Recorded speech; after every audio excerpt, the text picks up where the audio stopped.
This adventure, your characters start out in Wyrmdoom Crag. And here's a picture of the entry to Wyrmdoom Crag.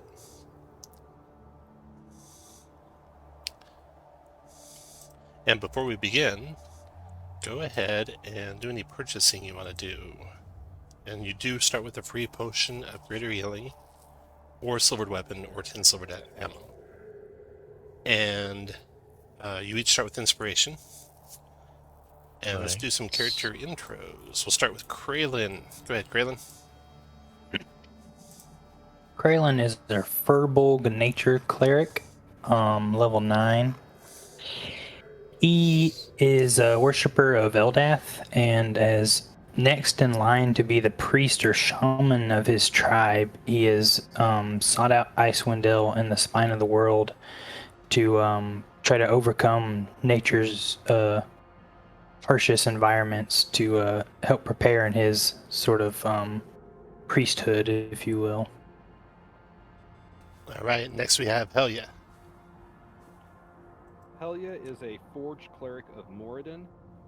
She has been traveling throughout Icewind Dale looking for the perfect materials to craft the finest suit of armor known to Dwarven kind, which she intends to present as a gift to Queen Dagnabbit Waybeard of Mithril Hall, who she is deeply infatuated with. Okay, and Josh, your mic's real quiet. I don't know if it's by your mouth or not. It is by my mouth, but I'm trying it on my laptop to come and do things. So I'll is it still pretty quiet? I'm assuming. Yeah, I have you cranked up to like 200%. Still quiet. Okay, Spore, go ahead. Good evening. Spore is a rambling bag of spores all the way from the big city.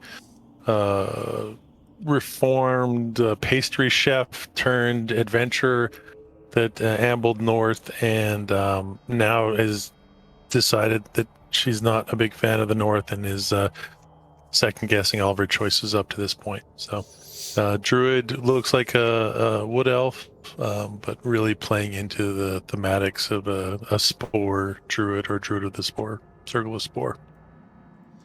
All right. So you guys find yourself in the Great Hall of the Wyrmdoom Crag. Is it still pretty low? Yeah, about the same. So the cavern you're in, it's got a domed roof about 30 feet high, an open well in the middle of the floor. Rough-hewn stairs ascend up to the southern part of the cave where there's a little fire crackling and barely bringing some heat to you all. A quick recap of what you might have been involved in before. So recently, one or more of you returned from a lost city. You were there looking for survivors from Wyrmdoom Crag, and you found none, unfortunately. You returned back to Wyrmdoom Crag, having narrowly escaped the horrors of the ancient Iberian city of Zorfintroth. The city is festering with aberrations from the far realm, long dormant terrors that threaten the entirety of Icewind Dale. Hope remains in Lieutenant Prook's plan to bury the city forever, but his explosive devices need additional components from across Icewind Dale. So, you're invited to a meeting with Goliath, Chieftain Old Goat, and Lieutenant Prook in Wyrmdoom Crag's Great Hall. Old Goat, she thanks you so much for helping us so far.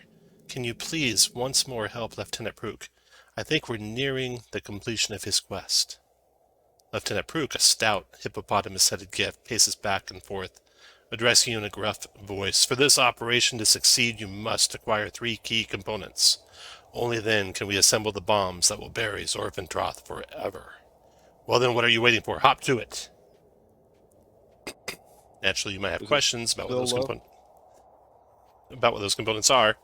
So, Lieutenant Prook provides you a crude map and the following info. Let's look at the map real quick first. So here's the crude map. You're in Wyrmdoom Crag on the east edge of that map.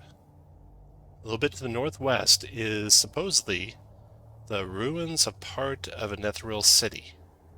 An upside-down spire that's pierced the ground like a dagger and has Netheril magic within. He thinks that, well, we'll get to the bonus in a second. The second site is the site where the dragon crashed, the Chardolin dragon. And lastly is Sunblight, where the Duergar held reign and created their Chardolin dragon. So what are you going to get in those places? The first thing is the power circulator. It taps into a bomb and creates a thermal feedback loop, instantaneously generating a tremendous amount of heat. And to craft it, Lieutenant Prook needs about 5 gallons of red dragon blood. Something that the Goliaths think may be available in the once mighty Dragonheart and blood-powered forge in Sunblight.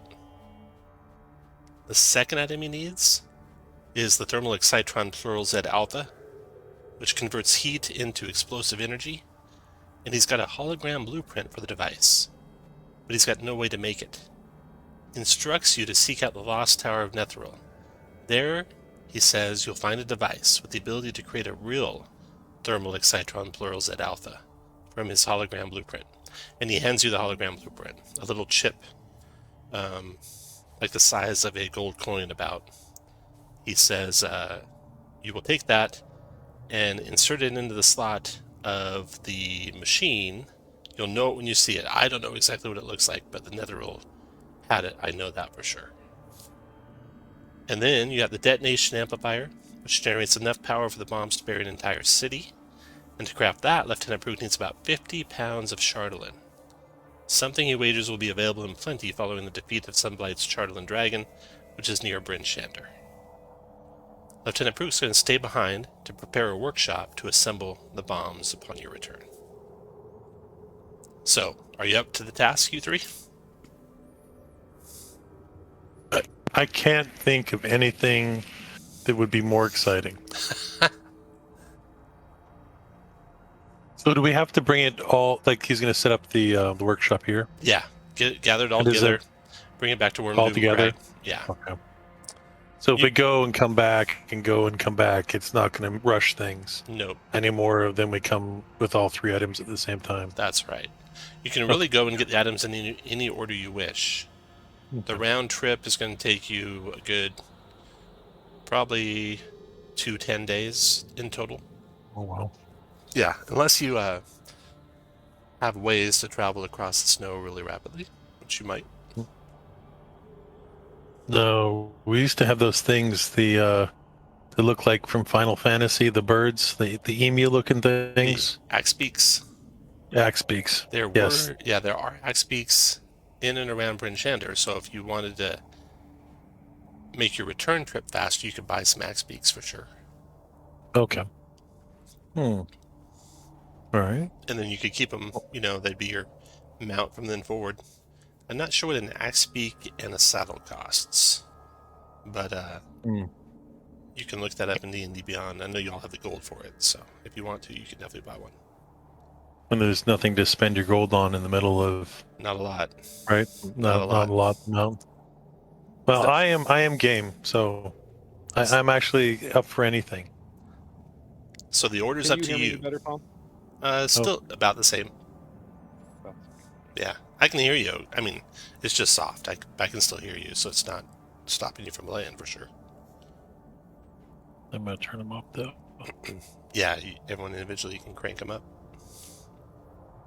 Okay, Sorry, I really don't know what's going on with it. what do you guys want to do first? Sunblight, I would vote Spire, if everybody. Dragon. Yeah, I'm going to say Spire's only, according to this map, is like 4 days away. We just do like a circle. Yeah. In 10 days, you could get to the Dragon Crash site in Bryn Shander, pick up some axe beaks, and make the return trip in about 5 days total. Yep, that's perfect. All right. So I vote Spire. I don't know about y'all. Anyone disagree? Works for me. Perfect. Spire it is. So, you gather together your rations and your equipment, purchase any gear you want to purchase before you leave. Everything's available as standard between the Ale adventures. And then you travel down out of the mountains from Wyrmdoom Crag, and here's a more detailed map. There's where Wyrmdoom Crag exists, and this is the spire that you're looking for. You'll cross a frozen river and plenty of hills in between here and there, Lots of deep snow, lots of wind blowing. Definitely want your cold weather gear on. On day 4, you'll arrive. So what's your like everyday spells that you guys want to cast? Helya will cast Aid at 2nd level, and I'm pretty sure that's 3. You are right. So that's all of us. So everybody's hit points increases by 5. Any other spells every day? How long does Death Ward last again? 8 hours, I think. So you can pretty much count it on it for the day. All right. Yeah, Kraylin might would cast Death Ward. Helya will also cast Death Ward. So I'll cast it on myself, on Helya. So. Okay. All right. Yeah, the only thing I think that I have, and it's more situational, is if we get into weird kind of danger spaces where we have to cross a lot of sketchy ground. I mean, I have 3 Pass Without Trace that I can use, Oh, okay. but they only last an hour. So I will reserve those for, sketchy open, like if there's an open space that we have to cross of a long length where we're exposed. Maybe I'll do that just to keep down any wandering eyes or any kind of stuff of that nature. Sounds good.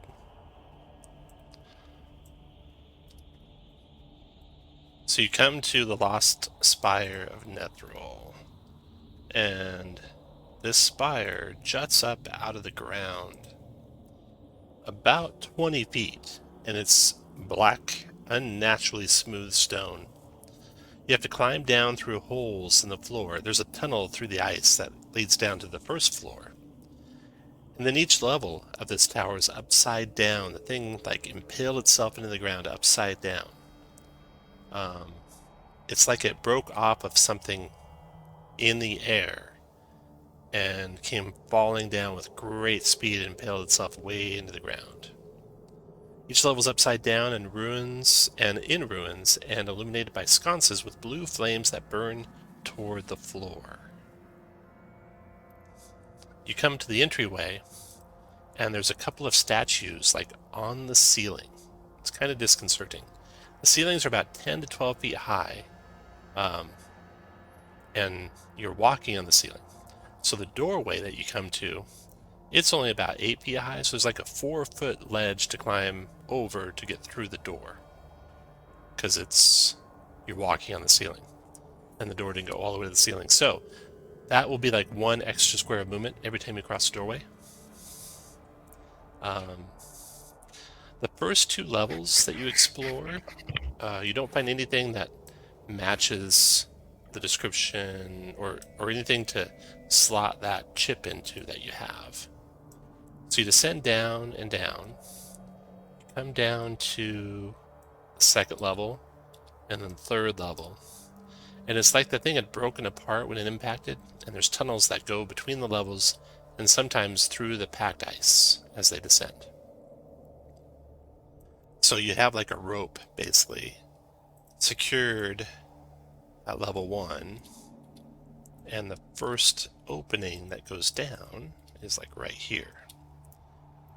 Then that descends down to level 2, and here's a picture kind of that give you an orientation of how weird this whole place is. So you can see you're walking on the ceiling, the sconces are upside down, the furniture that was here fell from the floor and is now on the ceiling. You can see a doorway to the right there, how you have to step over to get from room to room. You continue down into level 2, still not finding anything that matches what you're looking for. Down to level 3, and you finally find something of note. So we're going to get you guys, put them on level 3. So on level 3 here, you come into a large chamber through this white circle. That's the hole that's in the floor that's over your head. And then this is the hole that's in the ceiling at your feet. It goes down to the next level. And every square that's got a diamond in it is difficult terrain because all over the floor are scattered big shards of crystal and glass. The place was a laboratory, and there's storage cupboards on all the walls, and shards of shattered glass, suggesting it was a wizard's laboratory. So as you're starting to search, you're kind of spreading out from having come down your rope down to this floor. Go ahead and just put your guys next to whatever area you want to be looking in.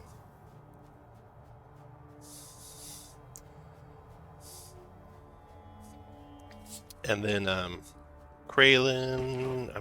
Spore is the first to notice a flicker of movement, and it gives a warning. That something materializes out of thin air into the room. So go ahead and put you guys where you want and roll initiative. Oh, first of the night. Boom. The thing that materializes out of thin air is an enormous hand. An enormous spectral blue hand. And no name, you can see a flicker of a second one appearing in the room beyond, over there. Oh no. So let me roll their initiatives. You guys are, at least Spore, you're trained in Arcana. You know these to be living spells. Living big beast hand spells, so they will be dangerous. Helya, you're first to react to them. They're coming to grab you. Helya is going to cast Spirit Guardians. Nice. Okay. Then finish your move where you want. And Kraylin, your turn. Okay. For reference, Kraylin will... since you both can, Spirit Guardians, if it overlaps, won't do double damage. But, Right. yeah. You could get a bigger area. All right. Looking for a spiritual weapon. There it is. I'll summon a spiritual weapon right there. Okay. And I'll attack the hand just to my west. You cut it. 9 points of force damage to it. All right. And then I will swing at it with a staff that is not currently shillelied. You connect. The bludgeoning damage... 22 and 21. Yeah, nice. That bludgeoning damage seems to strike true. It's like it's not incorporeal. It's more material than incorporeal, and does its full damage. Oh, okay. And then I also get a what is that called? It's like a smite almost, like a mini smite kind of. Mm-hmm. Yeah, it's Divine Strike. I'll click it, but then you can click it after me. It's like in your features, alphabetically. Oh, there in it features. is. And you gotta decide what type you want it to be each time. Oh, let's try lightning. Okay, lightning works. So another 6 lightning. Finish your move where you want, and then we got a hand going. The one by the two of you. Give me a damage roll. Spirit Hell yeah. Guardians. Wisdom save. Made its Ooh, wisdom made it. save. So 8 Takes 8 radiant. Okay, it's going to hammer by the two of you, so it's just going to randomly pick one of the two of you to attack. It's going to go after Helya. It's going to force... Actually, it's going to try and grasp you, Helya. Grasping hand. Grapple. Deck save? Yeah, 15 dex save to slip out. Nope. No, okay, so you are grappled. You're going to take damage on the start of your turn. We'll roll at the end when that comes up. And it's a 15 to escape. That hand's done. Grappling doesn't make you restrained for this hand, just 0 speed is all. The other hand comes through, squeezing through the wall there. And Spirit Guardians? Yeah. Wisdom save. You got that one for a full 18 radiant. It tries to punch Helya. 23 to hit Helya. That does hit. 22 force damage. And that's it for that one. No name, your turn. Does that count as 10 feet? Oh, Spirit Guardians is down. Oh no, that is 10 feet. Okay, so I will take the halo then. When it entered my space, it gets the halo. Oh yeah. Uh, but it's not. I haven't. You're not symbiote. No one. Yeah. Halo of Spores. Creature Yep. moves to a space, starts its turn in 10 feet, deal 5 necrotic, 16 con, save, negate. Negates it. Wow, those saves. All right. Perfect. Well, I will just use this as my turn, so I will pop my symbiotic. That's not me doing anything. I'm just showing you that I'm doing it. Got it. No, sorry, that's it. Apologies. I did that, and then Shillelagh, just popping as my bonus action. Can I strike at the same time, or that's just me starting it up? Symbiotic entity is an action, so it takes your action. Okay, and bonus Shillelagh's a action bonus. Shillelagh. Yeah, okay. Got it. Yep, and that'll be me. Your turn, Helya. Damage at the start. Yeah. Grasping hand. 17 bludgeoning.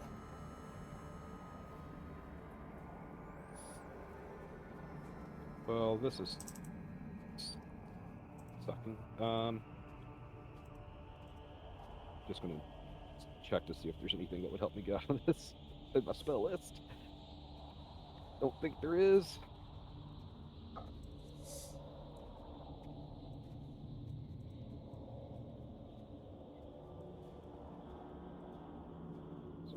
Sorry. Nope. Okay. I'm just going to try. Helya's going to try to escape. So is that a dex save to escape? It's your Or can choice it be a of strength athletics or dex acrobatics. strength it is. You're All out. right. You're free. So that was out, and for my bonus, so that was my action. I'm going to bonus cast spiritual weapon, Okay.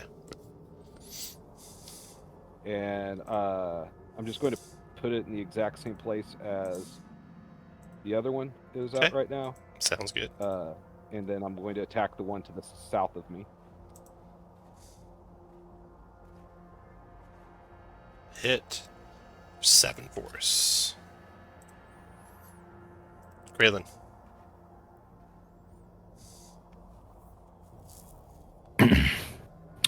Okay. Action. Can I pull out the mace of smiting instead of the quarterstaff? You can, yeah, Or just would that take an action or drop your something? quarterstaff and then draw the mace for free. All right. Let me do that. And then as an action, I'll cast Bless, Okay. All right. and then I'll spiritual weapon the same one.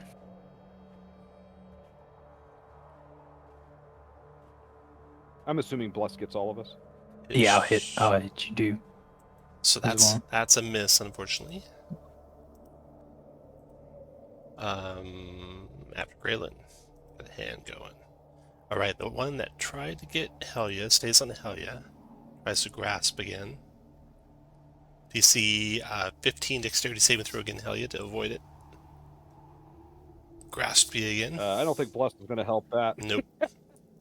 It's done. Other hand tries to punch Helya again. 21 to hit for 25 force damage. Then no name, your turn. 21's what you needed. Oh, it starts turn. You can do some Did damage. that one? Yeah. Yes, sir. 9 necrotic, 16 9. con save to negate. Still negates. Your turn, no name. All right. I don't know why this is even smart, but I guess I'm bold because I have those 40 temporary hit points. But I'm gonna, as a bonus action, and I should have seen where this is at. The one the north of Helya. Mm-hmm. I'm gonna hit with Hex Okay. as a bonus action. Mm-hmm. For some stupid reason, I'm gonna close within melee. And then I'm gonna strike my shillelagh. Nope, is that not the shillelagh? That's the spell. Staff shillelagh. Look for your attacks. Yeah. There, 14. 14 Misses. Okay. You got blessed. You're blessed. Oh, blessed. So Graylin, roll a What is bless, that? please. D4? 15 still missed. And then No Name, go ahead and put a lightning bolt symbol Okay. on for concentration. And that runs over. So No Name, you went across the ground and all these big, shards of glass and crystal. You think if you tried to move quicker, then you think you could move faster than difficult terrain, but you'd hurt yourself if you did. So the difficult terrain is basically at your choice. You would just maybe impale your Okay. foot if you go faster. Okay, so Ouch. you're there. That runs over. Helya, your turn. Damage. I'm grasped. Coming. 17 bludgeoning knocked you out. But Death Ward No, it didn't, because I am stops you at 1. death-warded. All right, so I'm going to try to escape again. Okay. Not that time. Any Nope. damage bonus? Yep, spiritual weapon on the one to the south. 10 missed. Yeah, bless any won't chance get for there. the blood? No, because it's only D4. So never mind. All right, yep, I'm done. All right, then Kraylin.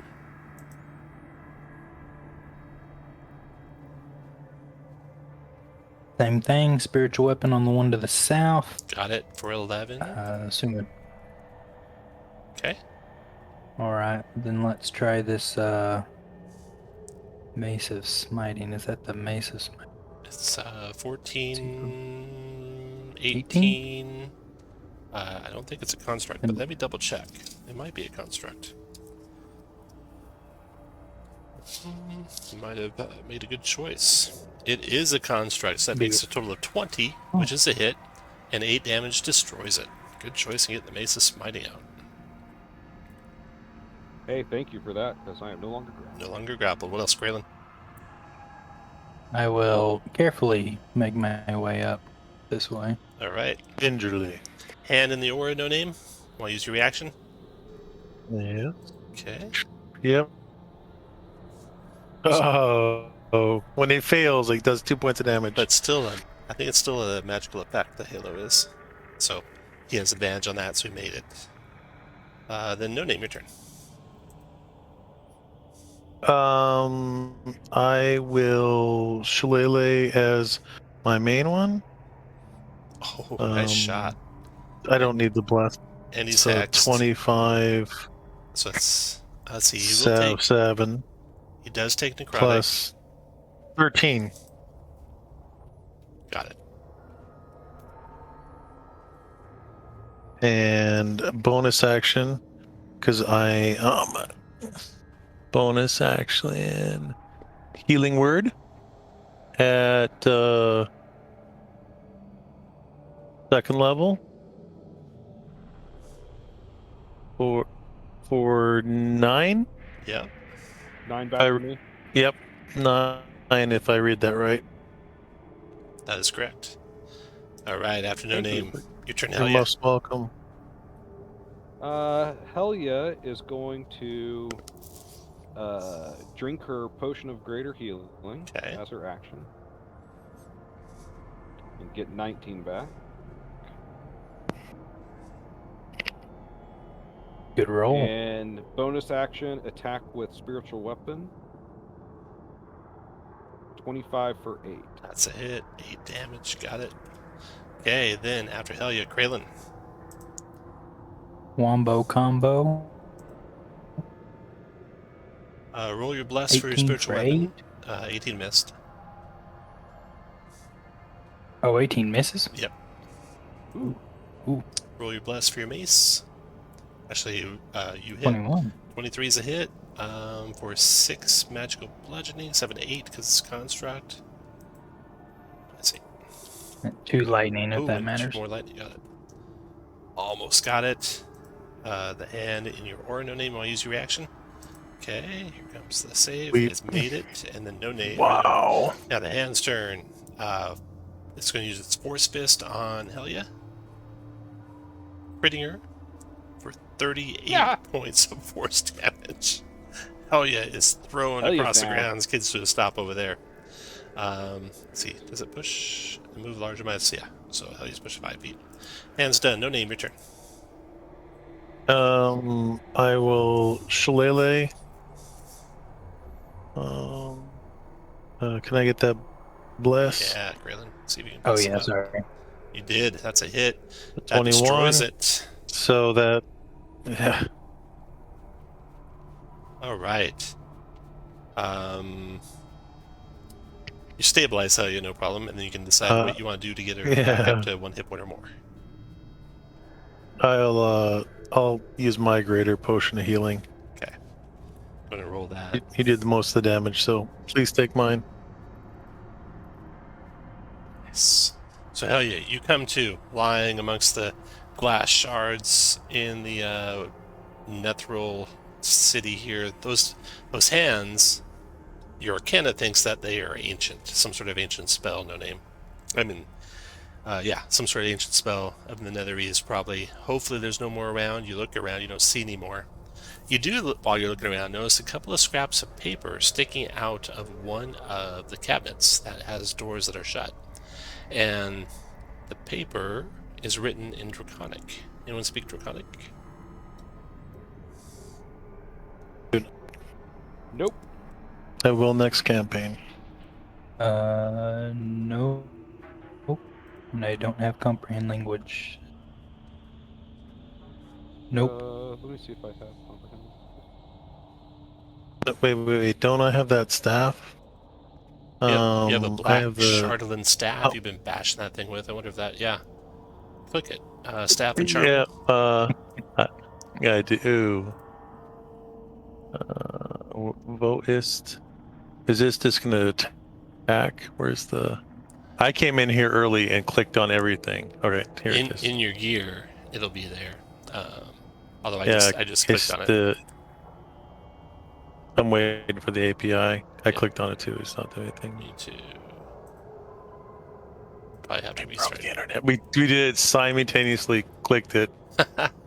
I'm restarting Thus the API. breaking the internet. But a trick you can use Kim that Kardashian couldn't do. you can shift click on it and it'll bring it up for you to read. It's kind of hard to read, but charm person. I know comprehend languages is in there. Definitely. You like to give orders and expect to be obeyed. That's a good one.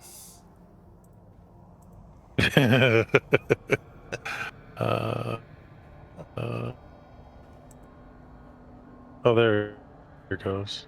There we go. Yeah, comprehend languages. Costs you 1 charge. So do you want to do that? Perfect. Yeah, absolutely. All right. So here is what you see right over here. Oops, ignore that hand. 1 charge. It's actually the first time I ever used it. That's a super awesome and handy thing to have when you have no wizards around. So when you decipher the Draconic, this is what it reads. There's 2 recipes, and when you open up the cabinet, there is a bunch of intact jars and flasks and vials with handwritten labels, again, all in Draconic. And the first recipe says it takes hard work to replace what a warrior lost in battle. Combine in equal parts blood, but only royal blood will do. Exertion of a noble steed. Sweet sorrow of the wailing fox. And the second one is tooth of walrus, claw of bear, pinch abominable hair to cover up the taste bizarre, add Icewind's finest caviar. Combine with needles from a tree, then you'll be as strong as Yeti be.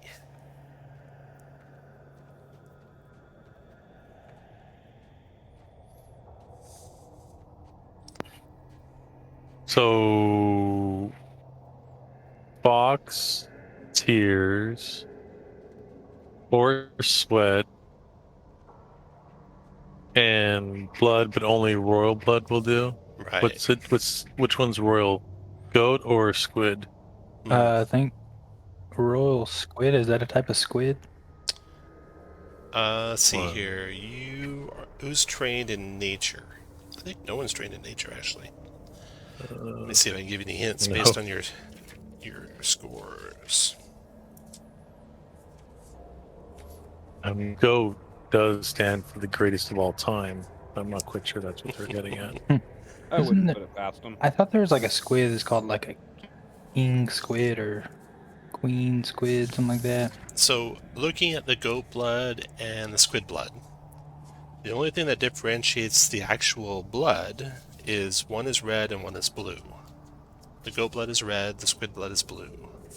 Blue. Maybe. Royal blue. Blue blood. Oh yeah. Royal blood. All right. Royal blue. So you put together the first Alright, three so ingredients, Let's and mix. it creates for you a potion of greater healing. Nice. I'm giving Alright. that right to you. You don't need to No, drink it hold now. on to it. You should drink your free use ones spells to first. Heal myself. You should probably drink your free ones first. I will just put it on one of the characters, though, with the number 1 on it. And if you still have that at the end, you'll get a potion of healing, greater healing at the end.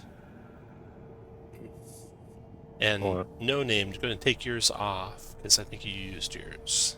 I did. I had 2 for some reason. I think I was thinking I could accumulate them if I didn't use them. If you find them in previous I had adventures, you 2. can keep them. Oh yeah, I had 2, so I had added 1. Mm. That's fine. I never use them, so Yeah, I never okay. die. Can oh, sorry. Go ahead. all your this is just to show your free potions. All your other potions you don't have to show there. So you used that one free one, and Kralen's still got one free one, and Helya's got the one you found. All right, so the second recipe.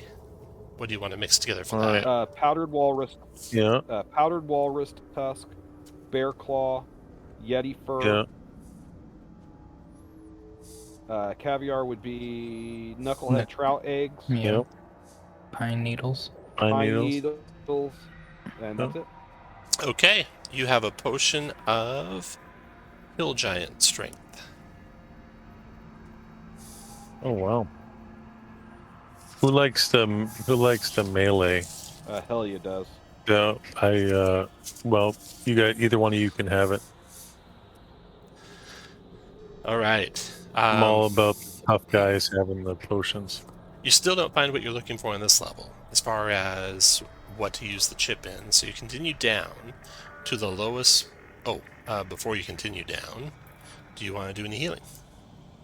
You can take a short rest, certainly. if you Yeah, like. My, I'm going to cast spells to heal myself. Do you want to do a short rest first and then spells, or spells first then short rest?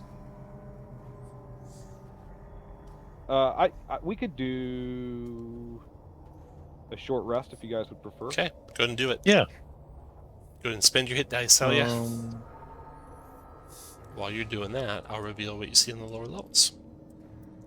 So the passageway continues down to the lowest level of the place, or the highest level when it existed before. And on that level, you find one room that's out of the ordinary.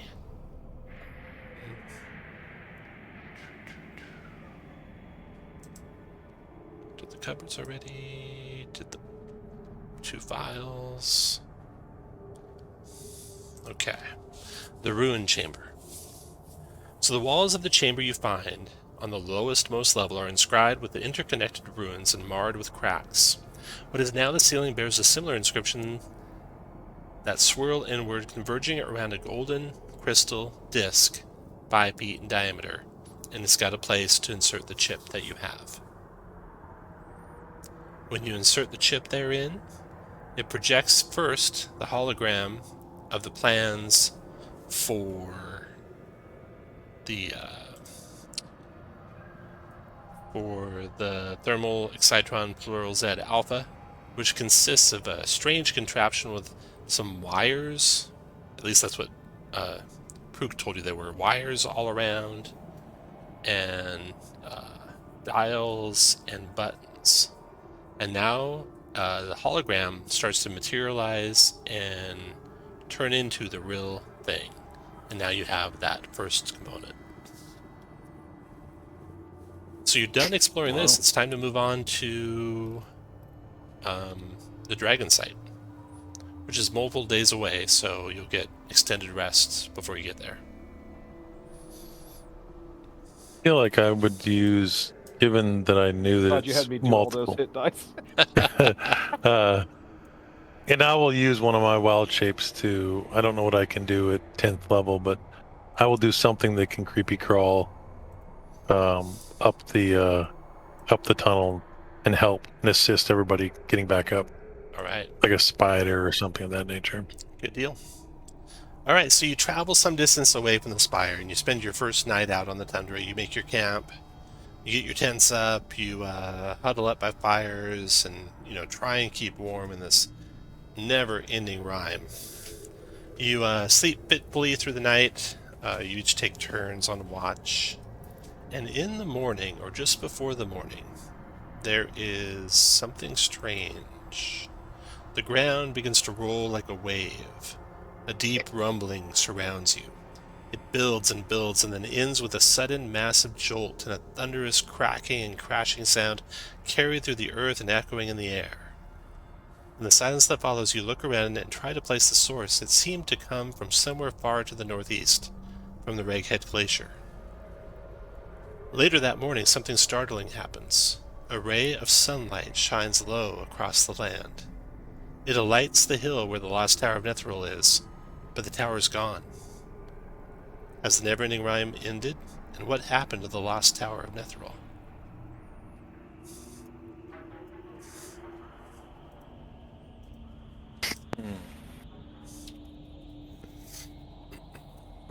So, Tarask. That's what happened. It seems your alter egos might have succeeded right about now. Exactly. And when they succeeded, and they went back in time, the tower that lost this spire went back in time, and the spire never fell. But you still have your thermal excitron plural Z alpha, so good thing you got there before the tower disappeared.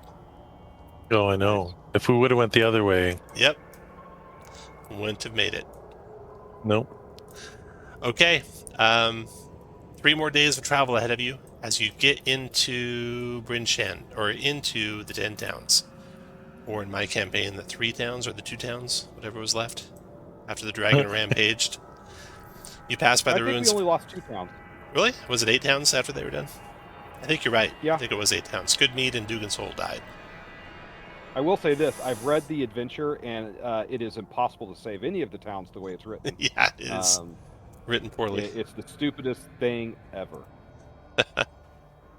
Especially because it's supposed to take, it's like 2 days away. I know. So it's, anyway, sorry. That's a frustration for me. So you go past the ruins of Kirkonig, or no, past real Kirkonig, past Kier Dinaval, and then head off into the wilds where the dragon was taken down. So you'll be fully rested, full hit points, all your powers. You can do your regular standard spells of... I'm here.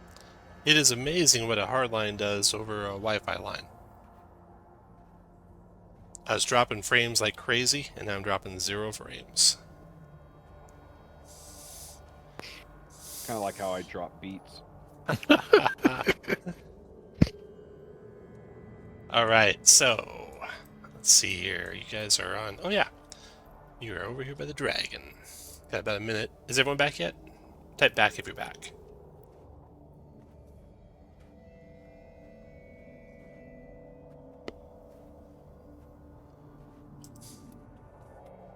Oh, wow. That's so much faster in every way.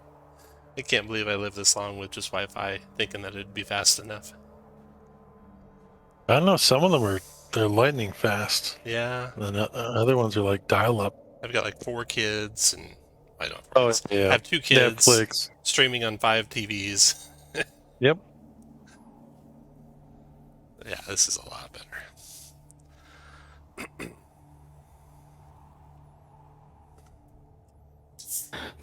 I'm back. All right. Okay, so you guys start traveling through 10 towns. You're in between all the towns right now at the site of the crash of the Chardolin dragon. Let's see here. So, the Chardolin dragon crashed a few hours away from Bryn Shander. The crash site set amid snow-covered hillocks and contains the metallic skeleton of a massive dragon, which has driven a furrow through the snow and ground, felling multiple trees in its descent.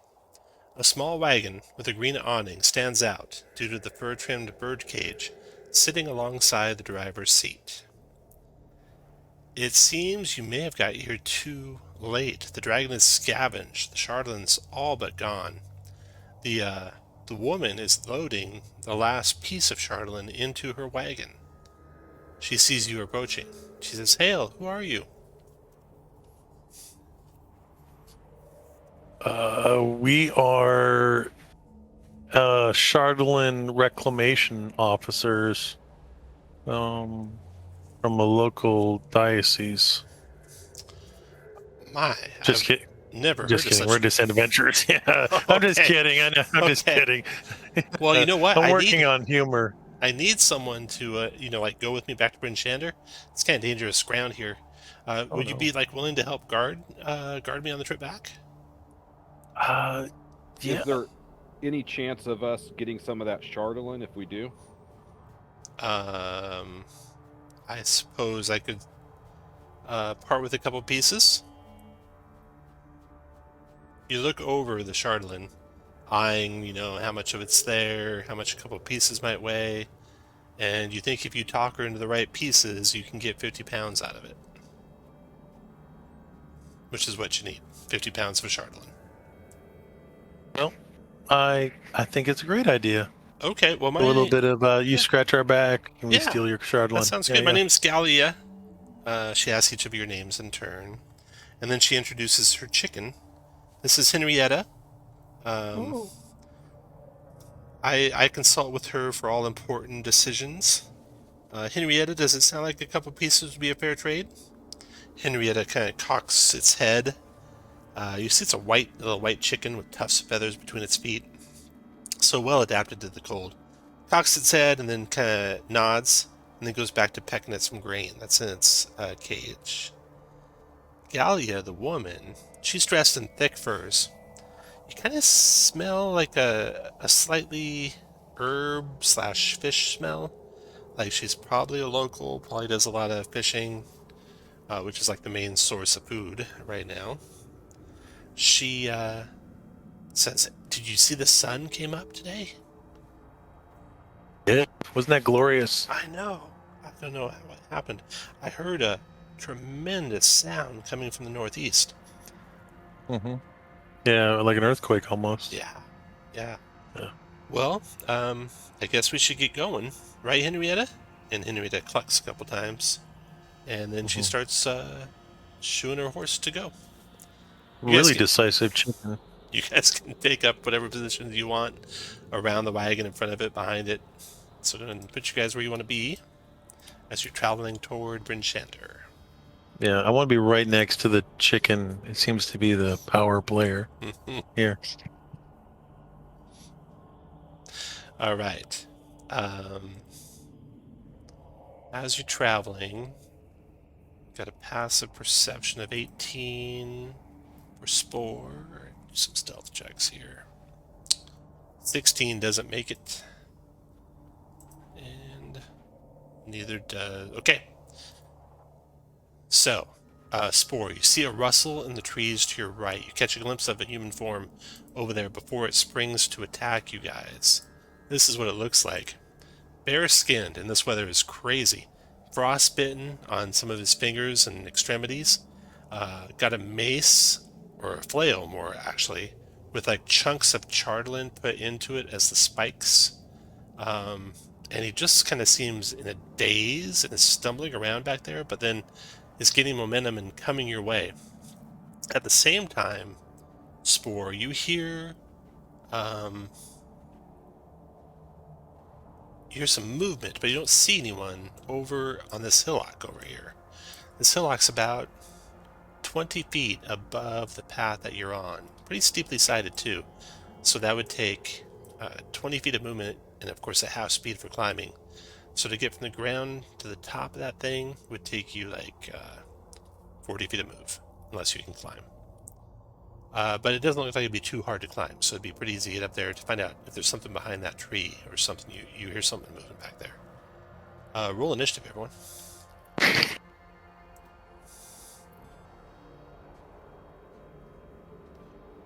Back to the same roll I had last time. Ah, me too. Deja vu!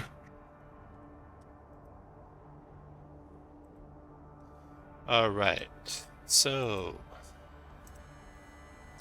Helya, this guy comes stumbling out and then gives like a war cry and raises that flail as if to charge you guys. But you react to him first. What do you want to do?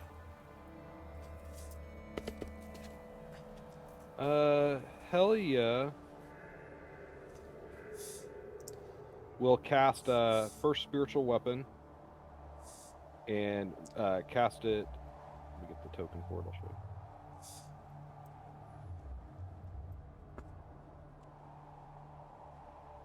Cast it right there and take a swing at him.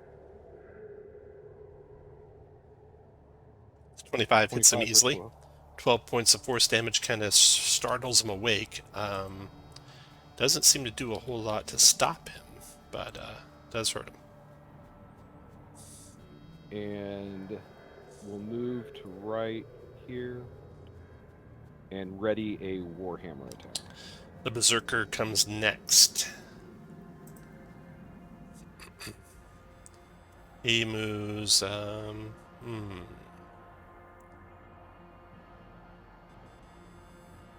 of 30. 1, 2, 3, 4. He goes right through the trees. Difficult terrain the whole way. 1, 2, 3, 4, 5, 6, as if he's going for the wagon. But Kralen's kind of blocking him, and so he swings at you, Kralen, just recklessly as all get out. So you guys are going to have advantage to attack this guy with any attacks, because he's just not defending himself in any way. But the bad news is, Kralen, that gives him advantage on his attacks against you with his flail, which he swings 3 times just rapidly at you. First one's a 23, Kralen, for 9 bludgeoning, and a 13 con save, where you get poisoned. You're good. Second flail attack is a 15, missing you, and the last flail attack is a crit for 13 more bludgeoning, and a 13 con save. You're good. Alright, it's done. Then, No Name. What you thought you had heard some movement over there behind that tree, you guys all definitely hear someone cast a spell. Not a spell on any of your spell lists, but No Name, you're trained in Arcana, so make an Arcana check DC 14 and you'll know what it was. Intelligence, so boop. You do. Greater Invisibility was just cast. Oh no. Alright, and then you see some movement in the trees, as if someone who is greater invisible has moved to the edge of the cliff face up there. Kind of in this general location. With the trees moving. And that's it for them. Kralen, your turn. Alright, I will, let me get a Spirit Guardians up. You can see No Name, you can see the chicken, you can see the woman, you can see Helya, you can see everyone you need to see. Actually, let me revoke that. I'll just Spiritual Weapon right beside him. Oh, thanks. So you'll have the I'll yellow do it spiritual right weapon. here. Okay. The yellow circle.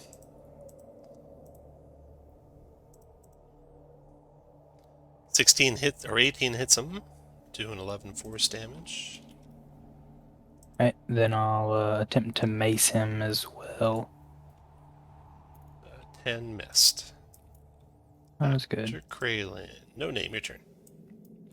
Is this where I last heard something? You last saw something right over here. And did audio, it sound like it was moving though? You saw the tree branches move, is what happened.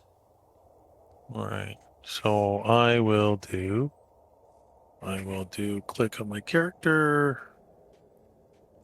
I will do alphabetical order.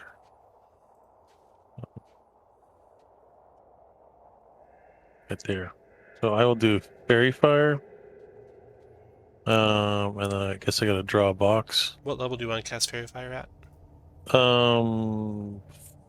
First level. Okay, that caster will counterspell that at 3rd level. Okay. So your So spell I will stopped. mark that off. Yeah. All right. So I will bonus action Shillelagh. Okay. Are they gonna counter that? No. That'd be really mean. But you know Shillelagh, right? I don't have to click on it. Right. I think so. I don't think you can do that, because if you cast a spell as a bonus action, the only other spell you could cast would be a cantrip. Okay. I get that wrong Isn't every time, by the way. It's a Shillelagh weird one. cantrip? It's a weird one. But Shillelagh is the spell you're casting as a bonus action, so you couldn't cast Fairy Fire at the same time. Yeah, so I tried Fairy Fire, it didn't work, so I don't have anything I can do. I will move right here, though. Got it. All right, round is over. Helya, your turn. Okay. Isn't Shillelagh a cantrip so that he could cast it? See, Shillelagh is the bonus action spell, so he cannot cast any other spell except a cantrip, and he cast Fairy Fire. Oh, It's I a don't weird know that corner I've case, ever. yeah. Yeah. Okay. Fair enough. I So you just could thought cast one had to Shillelagh be- and produce flame, for example. I thought that one had to be. I'm sorry. Yeah, that's weird. Okay. Anyways, I am going to, as my action, cast Spirit Guardians. Okay. I don't know why I clicked on that. And then as my bonus action, I'm going to move my spiritual weapon down here and take a swing at this guy. And that's 20 for 7. That is a hit. 7 force. Got it. And then where do I think that do I have any idea where the invisible guy is? Were you paying attention before? Yeah, Same place. Yeah, and you also heard the spell being cast, of course, so you can kind of zero it in a little bit better as he's right up here. Yeah, that's what I was. Now remember, he's 20 feet up. Yes. Good. Then in that case, I'm just going to stay here because being only unless I could jump 5 feet off the ground. I do have boots of striding and spring, but no. All right, fine. I'm going to stay right here. Okay. I'm done. The Berserker, he will continue to rage. It's going to be... Oh, Spirit Guardians first. he is kind of just like in a daze and staring off into space, like he's conversing with someone you can't see. Uh-oh. Weird, disconcerting thing. As all your spells pummel him, he doesn't seem to care. Let's see here. So Spirit Guardian's Wisdom save for that. He fails, takes 15 radiant. Spores. Con save for that. He makes it. And his whole turn is spent just talking to that invisible thing. I can relate. All right. I'm just a spore. Come on. But then the caster over there casts a spell. Let's see what he's going to do.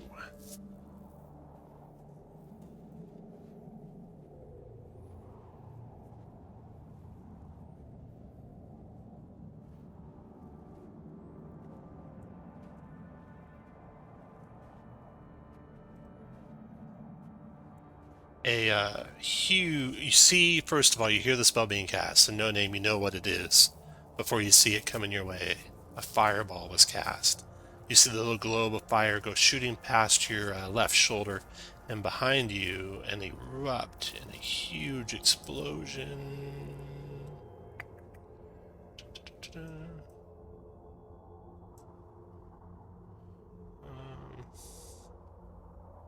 Actually, it doesn't quite get to you.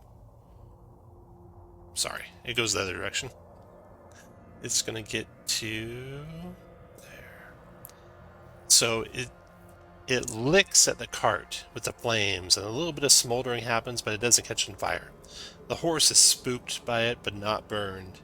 It does catch Kralin and Helya in its inferno, as well as the Berserker in its inferno.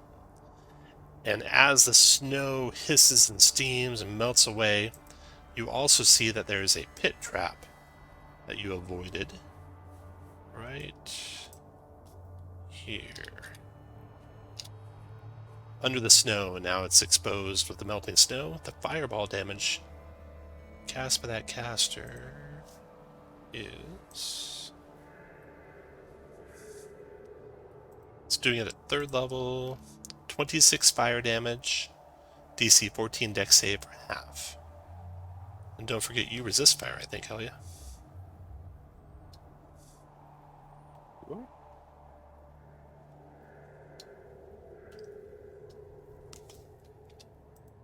Dex save. The Berserker failed it, so he takes the full 26 fire. Oh, Kralin will use his reaction to dampen elements. Okay, what's that do? When Creature. me or a creature within 30 feet takes acid, cold, fire, lightning, or thunder, you can use your reaction to Okay, grant resistance so to the Helya's got creature. resistance already. You want to do it on yourself then? That is correct. Okay, done. The and mage is... Spirit Guardians is still up. Oh, nice. The mage is done. Kralin, your turn. Alright, let's see if we can hit this guy. Oh. Spiritual weapon. Okay, hold up there. You can keep that if you like. The horse is spooked. It's going to take off running on the end of the round. Back to your turn, Kralin. Spiritual weapon still?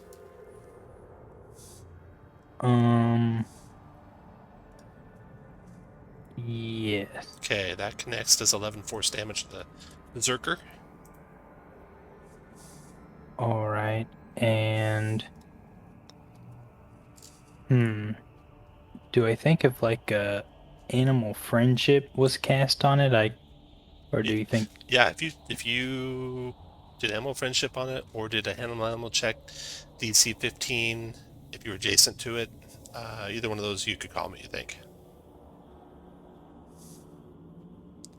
Okay, I'll do animal friendship then on it. Okay.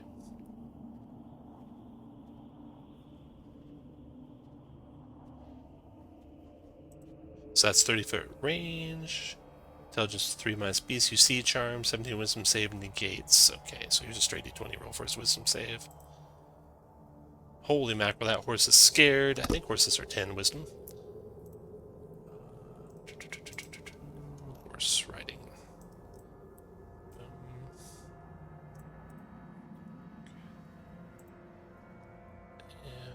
Yeah, he has 10 wisdom, so he made it. Sorry. Anything else, Kralin? I think that's all. Well, I'll if I can squeeze in between the berserker and the cart, I'll do that. You can, yep. Maybe even get on the back of the cart if there's room. There's not. Okay. No name, your turn.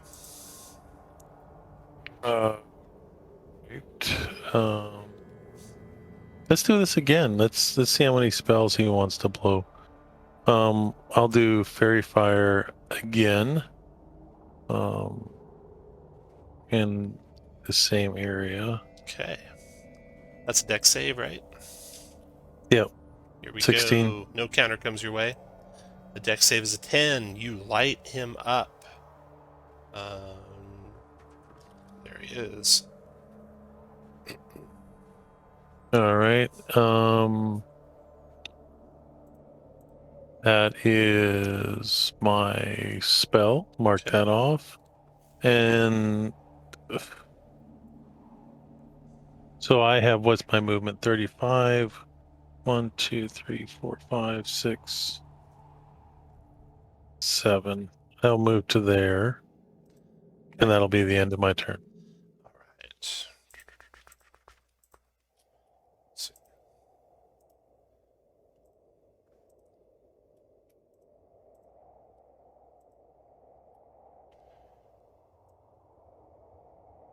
The horse goes taking off. 1, 2, 3, 4, 5, 6, 7, 8.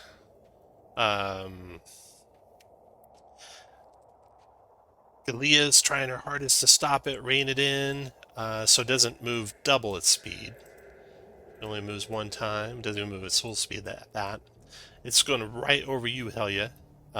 You can either get in its way to stop it and take the brunt of an attack basically from the horse, or you can dodge out of the way. Which do you prefer? I'll try to stop it. Okay, so here comes the horse, smashing you with its hooves. But you, throw yourself in front of it, stop it from going, and it was right here, I think. There you go. Alright, that was Helya. No name's done. It's over. Oh yeah, your turn. Alright, I'm going to try something I've never done before. So bear with me. Nope, that's not what I wanted. Ooh, a fireball? No, That's what I want. good. That'd be awesome. So 20 foot. I could do wall of fire, and circle it as a 20 foot in diameter, 20 feet high, 1 foot thick. I was looking to see if you had a 20-foot diameter token? Yeah. That'd be a 10-foot radius, so any 10-foot radius token. I don't know if I have a fire one, but I'm sure I have a 10-foot one. There you go.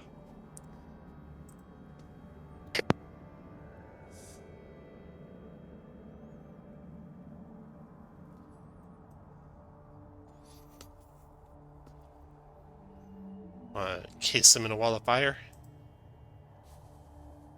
Yes, and 20 foot high, so put them right in the center of it. Got it. Cast at what level, Helya? I'm sorry, I'm talking without pushing my button, so that's not doing any good. I'll cast it at 4th level. 4th level, okay. He will counter it at 4th level to make sure he blocks it. Is he within range? Yeah, I counted it.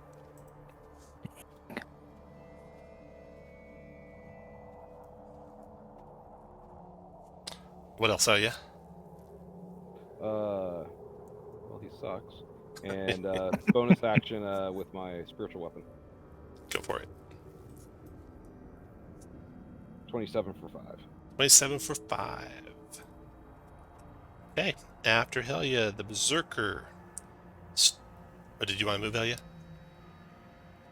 Yeah, I'm going to move back to where I'm not 60 feet. Not in this range, okay. Give me a Spiritual Guardians. Okay. Oh, shoot, Helya. Your Spiritual Guardians is down, actually. How's that? You started to cast Wall of Fire, which is concentration. Oh, even if I'm not concentrating on it, because... Yeah, as soon as you start to cast a concentration spell, you have to stop concentrating on another spell. Oh, well, I should have paid better attention.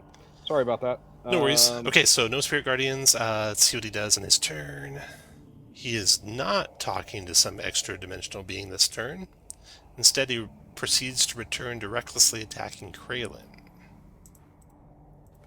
Boom. Reckless attack. Attack. Flail. Critting you, Kralin, for 12. 13 con save.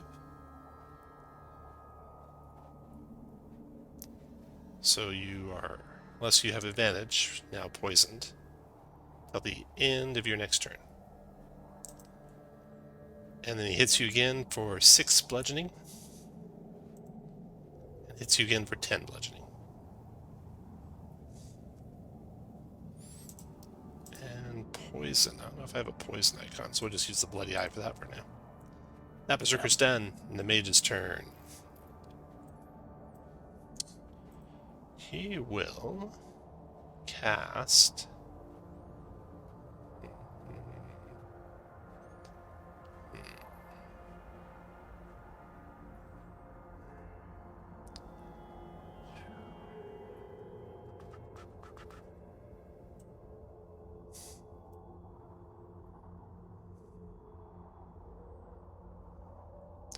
Firebolt down on...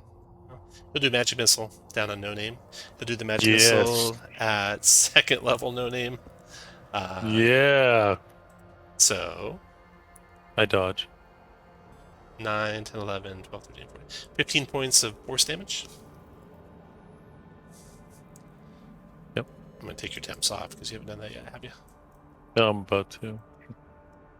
DC 10 concentration check for your Oh yeah, let me. for your fairy fire. God save. Don't forget you have 18. 8 too. No problem.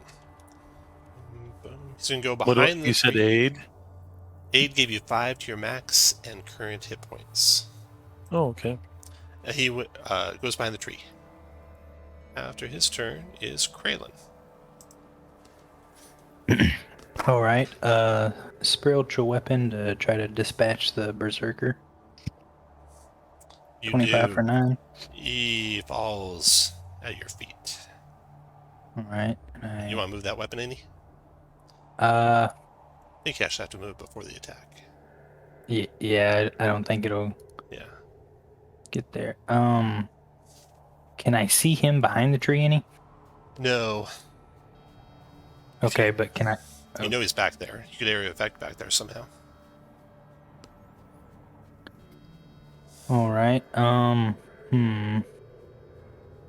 I don't know how useful it'll be. Let's try an insect plague back there. Jeez. Okay. 20-foot radius.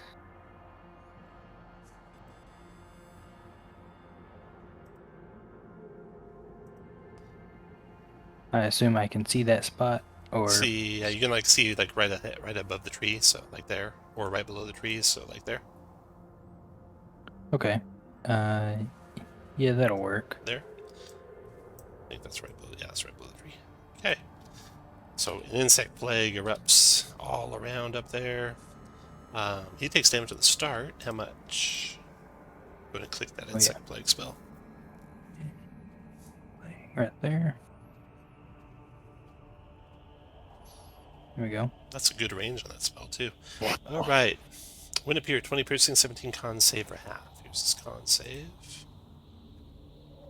He does not, so he takes the full 20 piercing.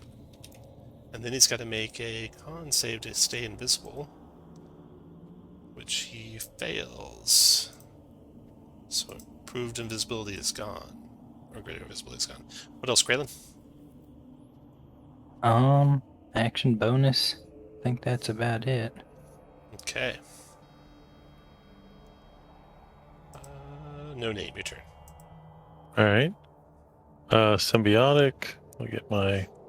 So what you do is you put that in the middle bar at bar 2, and 0 in the left field, and 40T in the right field.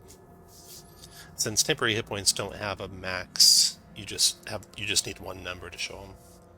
Oh. Then we can use the other field for like your altitude and stuff like that. The blue one. Or the white it'd be one. Gray. Yeah, white. Yeah. Okay. So now, what do you want to do?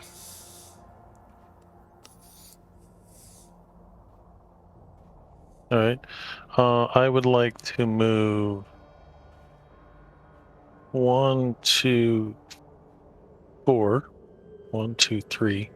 I don't know why I said 4. Hold up just a let's second. See if I'm You within. get to there, and I fall in a pit trap. well, no, because you are super perceptive. Your passive perception is 18, right? Yes, sir. Okay, you can tell the snow ahead of you has been disturbed right here. Do you want to? You can't tell there's a pit trap there, but it's been disturbed. Do you want to still enter that square? No, I will check my movement. Okay. So I went. What was that? 10. Maybe 10. Yeah. Can I move this way? The one to your west is clear. Yeah, that one's clear. Clear. Now. I think that's as far as I can go. Yeah, actually, you stop there. So there's like a line of pit trap there, there. All right, I'm trying to see if I'm within.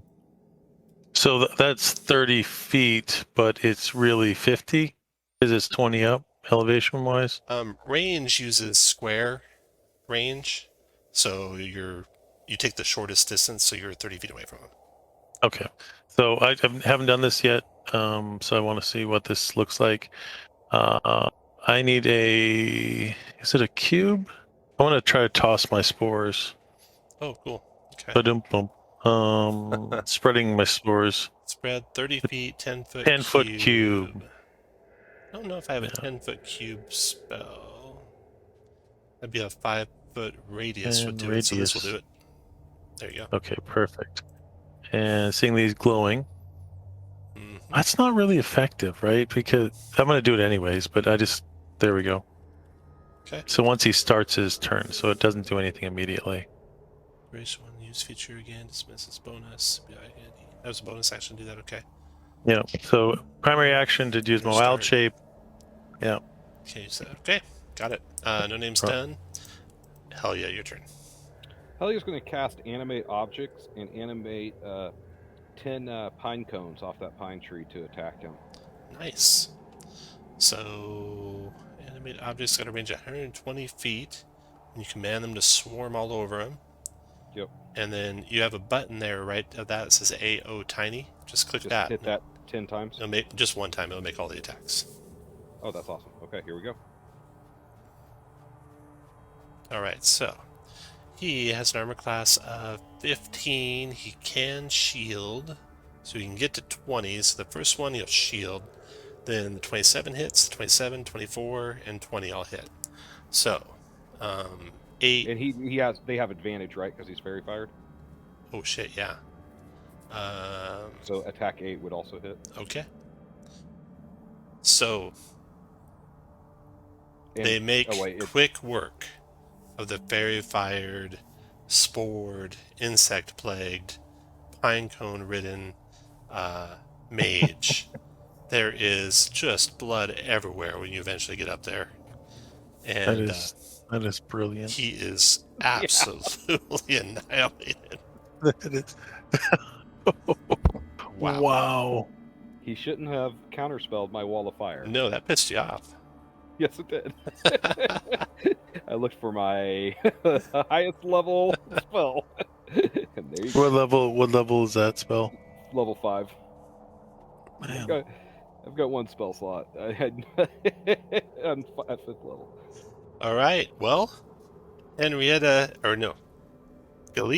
turns to Henrietta and says, "See, I told you wouldn't be going in the pot today. I knew we could trust these guys." And Henrietta is unflappable. Just goes back to in her grain. All right.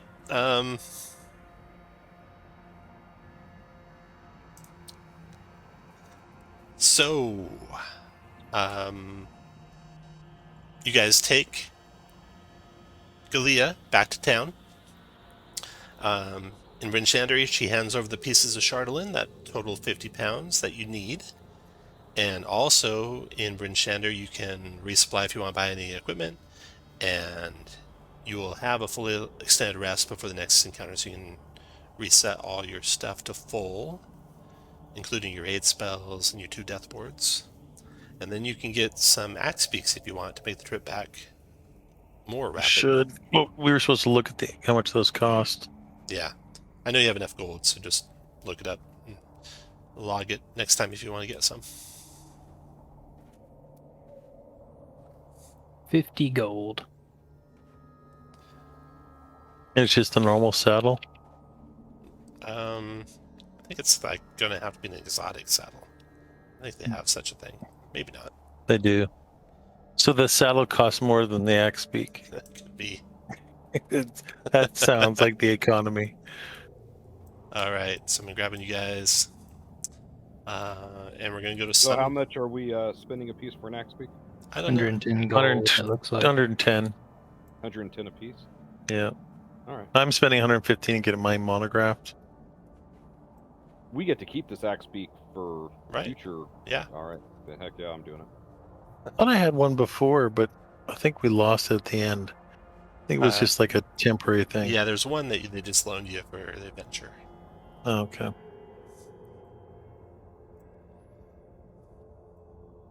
All right. So, your next location, I'm going to zoom into the map here. Your next location from Bryn Shander.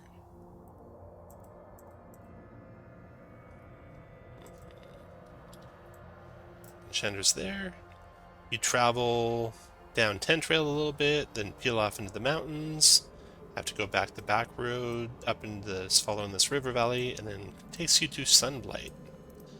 Sunblight is, of course, the fortress of the Duergar, who spawned the Chardolin dragon. Picture of it there for you. And you know that it has a forge in its lower levels where you expect you can find red dragon blood. So,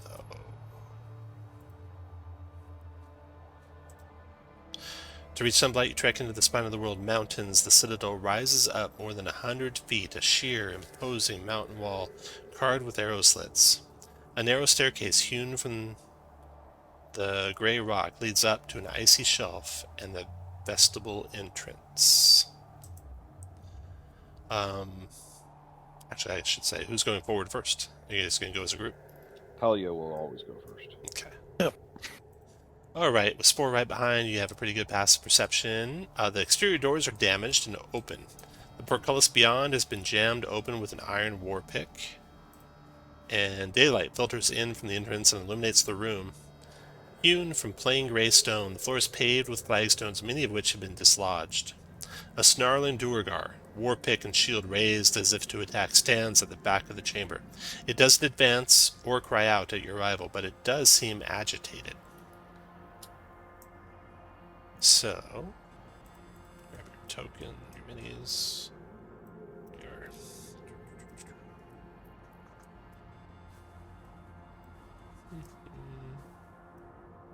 There we go. So these doors are open. That portcullis is propped up. The Duergar is here. You quickly note that the Duergar is not living. Kraylin, you know some oddities, and so do you, Spore, easily from a distance. That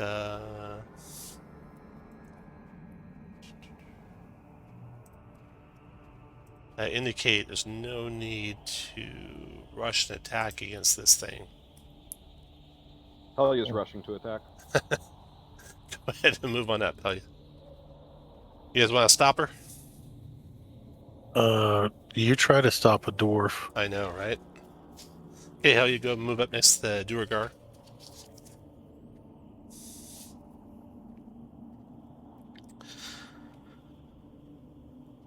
When you step your first, when you first step next to the dwarf, put everyone else where you want to be when Helya gets to there. So Helya charges forward. You guys are beside her, saying, "It's not real. It's not real." You can see it shivering. You know it's afraid of you, Helya. So you're charging at it, as it should be. When you get close enough, you can see that maybe it's not real. It's got a hauberk of a Duergar, but underneath it looks like just sticks and weapons and stuff propping it up.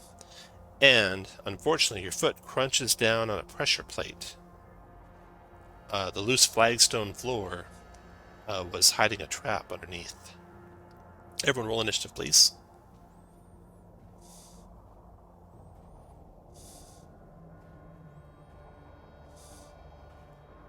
Wow, a terrible initiative day for me today. Okay. When you feel the pressure plate go down, you hear an ominous hissing and the sparking of flint on steel. Am I standing right across from a flame spot? No, that's like an arrow slit. No, because So, yeah. that would be funny. Yeah, there could be someone there. Wow. Kraylin, so you hear a hissing sound after the striking of flint on steel. You see the Duergar up close. It is poorly constructed dummy, but there is definitely something trapped inside of it that's causing it to shake. You'd have to lift up the chin hauberk to see what it is. It's got its war pick raised up high. It's got its shield in front of it. Let's see, what else do you notice? Constructed dummy. Okay, that's all you see for now. What do you want to do, Kraylin? Um. Hmm. I guess I'll move up over here, and can I? You said I can kind of unmask them. Right. Make a intelligence investigation check. I don't think I'm too good at those. I'm not good at those. Okay. 6. You raise it up, and you can see there's a cage inside, and there's a lemming in the cage, like an animal like the size kind of a guinea pig, maybe a little bigger. Brown and white striped, Arctic, an Arctic native animal, and it's trying to get out. It's got a little, latch on the front of the cage, and it can't figure out how to unlatch it.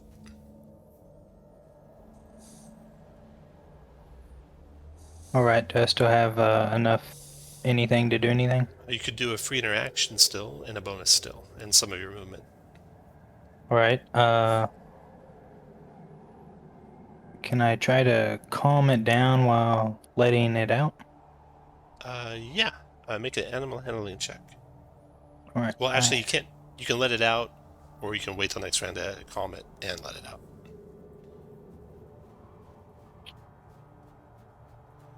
I think I'll just let it out then. Okay.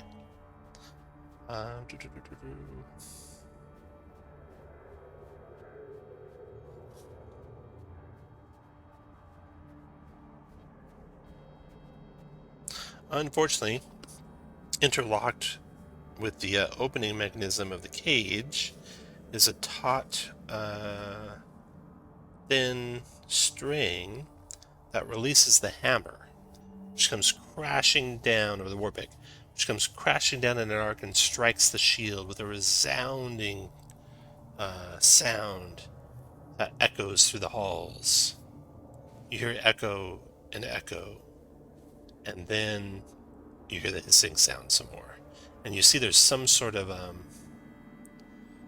like contraption in there as well, full of oil, and it's probably going to explode here shortly. You don't have any actions left to disarm it. The lemming hops out of the cage and starts making its way towards the exit. So he's like kind of in the middle of the room there, unless someone wants to smash him with a reaction. That's Braylon's turn. No name, your turn. Do I mean like great that I can? I wonder if I can spin it.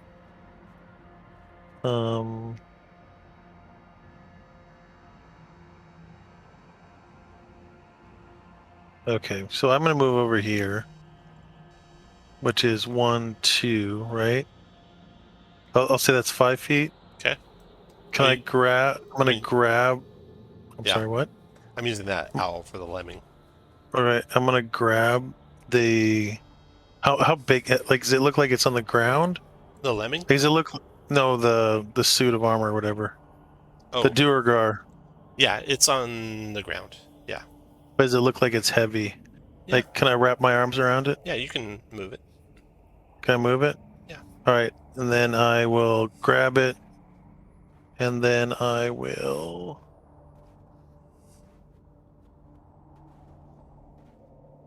Misty step Oh, nice.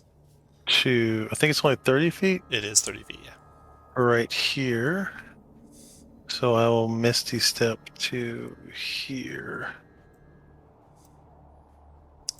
What else? And then I will run back the remaining 30 feet of my movement. Nice. Okay.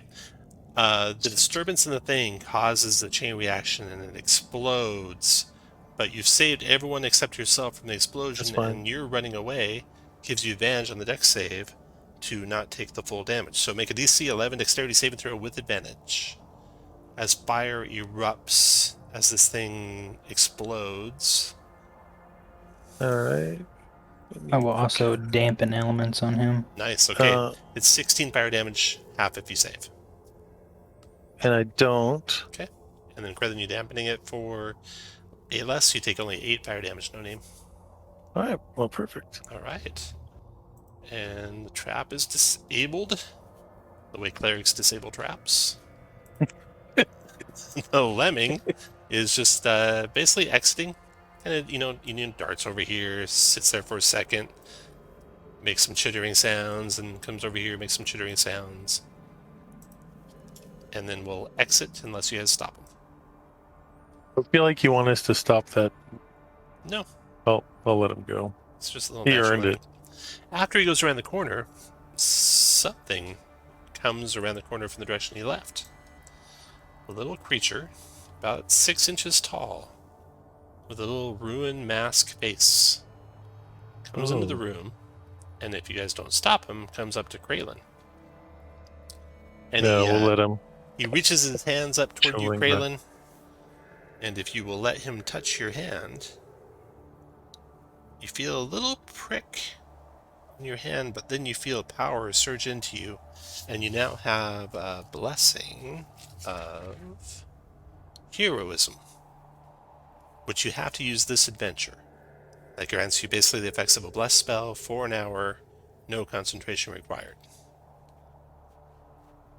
All right, And so I have that Yep. now, or I have to Yeah. activate it. You have to activate it. You get to wait and do it when you want. Okay. And then the little thing whistles, and you see the lemming reappear. Boop, boop, come into the room. And he comes over and hops on the back of the lemming, and they ride off into the sunset together. I love Chewingas. All right, so you're in, but you did set off an enormous clanging sound. So if there's something in here, they might know you're here. Anything you want to do before you proceed into the halls of the dwarves? How long do I get?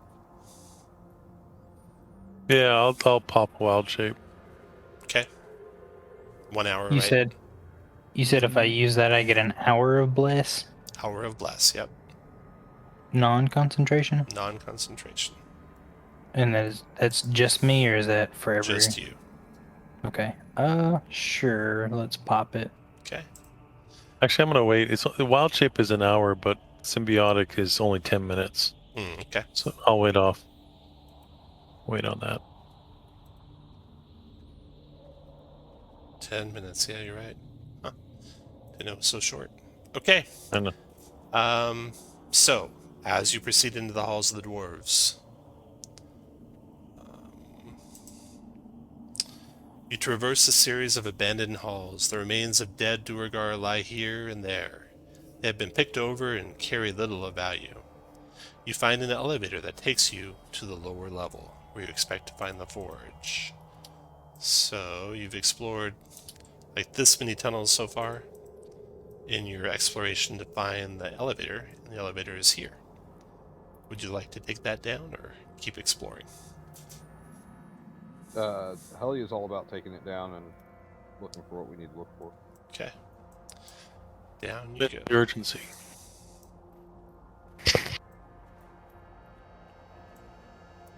So that takes you down into this level. You find more ruin, more death. This doorway goes into a chamber that's like collapsed, and as does the doorway, leaving you just this central tunnel out of where you're at, which takes you into the main hall of the dwarves, including all of their mines that are off of the main hall. So, let's see.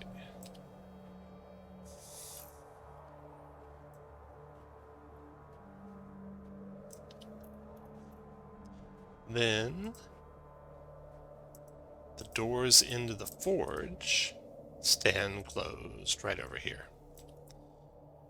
You find mines all abandoned, and you find a tunnel that goes down into the Underdark, probably back to the home of the Duergar. So, where would you like to go next? I think the forge is where we need to go. Definitely where you need to go, yeah. Let's do it. You need the 5 gallons of red dragon blood. Okay, put you guys where you want to be before those doors when you push them open. The doors, I'll move your... Yeah, there you go. Right where No Name's standing are the doors.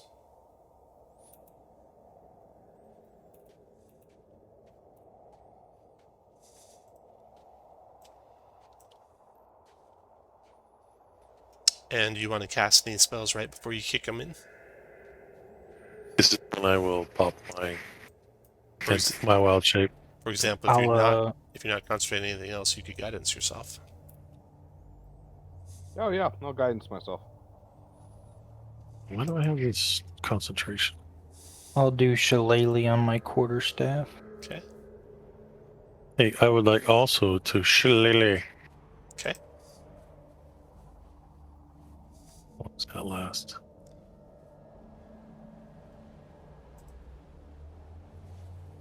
Did the same thing you did. Shillelagh. 1 minute. Only 1 minute? Yeah. Alright.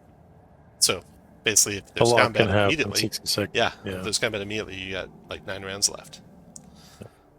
And it's not concentration, so no reason not to have it ready. Okay. So, when you open those doors, you see the Great Hall of the Dwarves.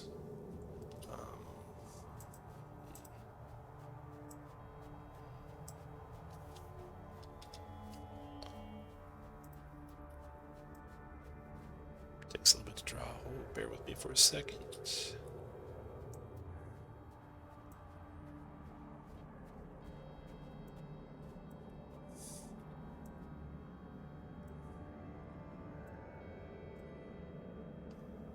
Okay, that should be good.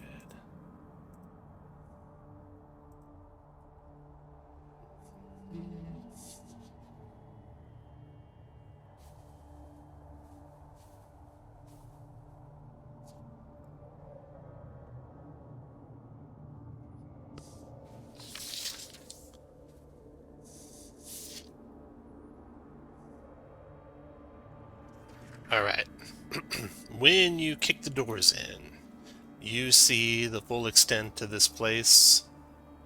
It was ominously quiet right before you kicked him in. And in here you see kobolds having taken up defensive positions near the doors you opened. So, standing there and there. And then one standing back over here. Actually, there. 3 kobolds. Basically, they have scavenged weapons and armor from the Duergar who used to live here. And there's a heat haze all around a huge furnace. And there's a pulsing, like the beat of a heart, coming from that furnace. So that's where you'll find the red dragon heart and the red dragon blood. And it is powering just an enormous amount of heat into making molten metal into this pool all along the middle of all these anvils. The heat haze, if you were anywhere inside of it, would give half cover. The giant enclosure for the heart is about 10 feet high, so it blocks line of sight through the room.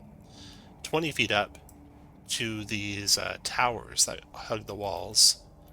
And this was the perch of the Chardolin dragon before it left and ravaged 10 towns. Alright, so roll initiative, everyone.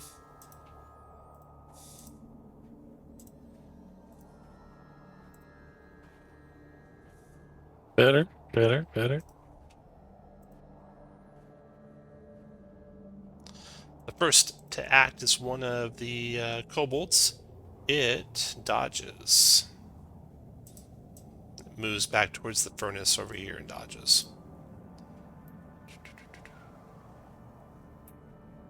Dodge. Okay, after it comes No Name.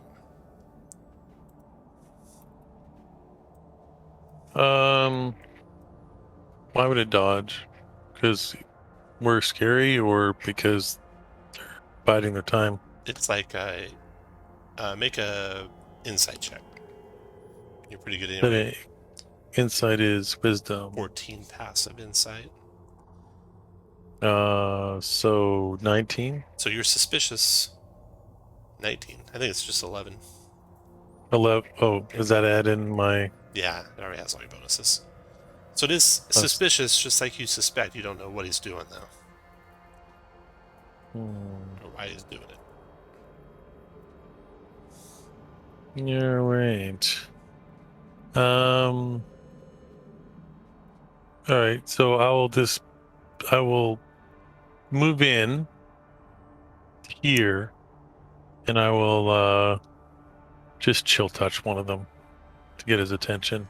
So the one, not the one that's dodging, but the one to the north. Got it. And 18 hit. 5 necrotic. yeah. After no name, Kraylin. All right. I will start by let's do a Spirit Guardians.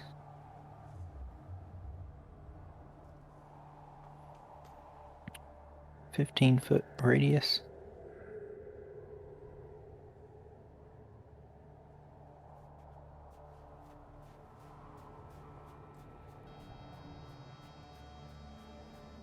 And I'll come into there. I don't think I have a good bonus, so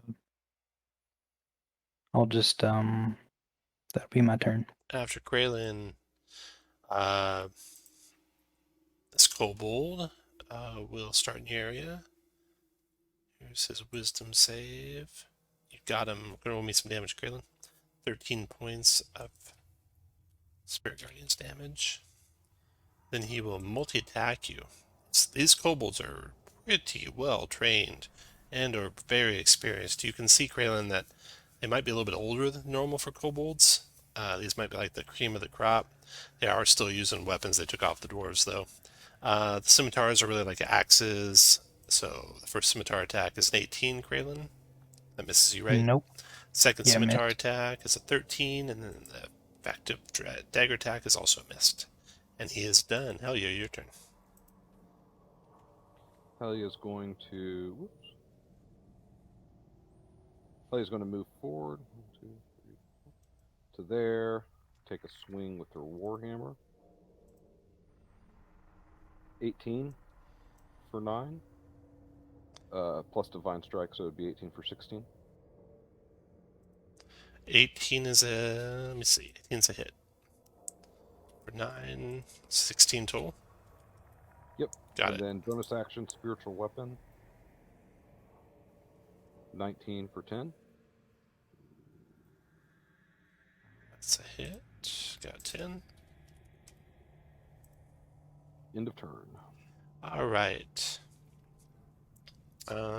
After you, Helya, before this kobold starts moving your way, 2 things happen. A gout of flame shoots out of the tower to your north. And you see there's like a little nozzle there. And the flame is that area. So it's going to get Kraylin and Helya in it. And it's a DC 11 dexterity saving throw to take half damage you do. And the damage is 21 fire. So, but I have resistance, so that's 10. I'll dampen the elements on myself. You heard like something moving up in the tower, but it must be prone or rolling on the ground, and it must have triggered that fire, but you don't see it.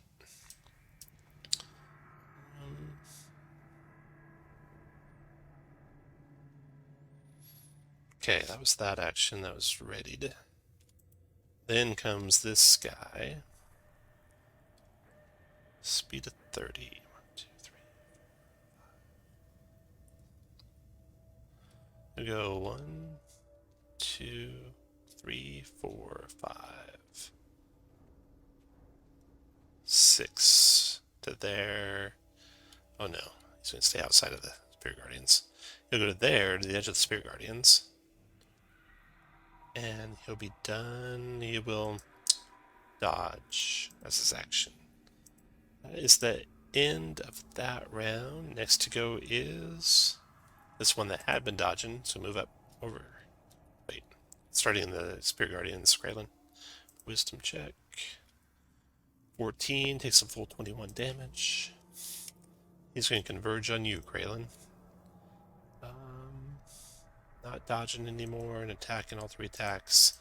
With Pack Tactics, he'll have advantage on all 3. 16 missed, 10 missed, and the dagger, 10 missed. And he's done. No name, your turn. All right, I will move here. I will shillelagh. Nobody needs healing, do they? So I'll just shillelagh. Ooh, 11. That is me. Okay, 11 to miss. After no name, Kralin. I will move 5 feet that way. I can occupy the same space as a spiritual weapon, right? Yep.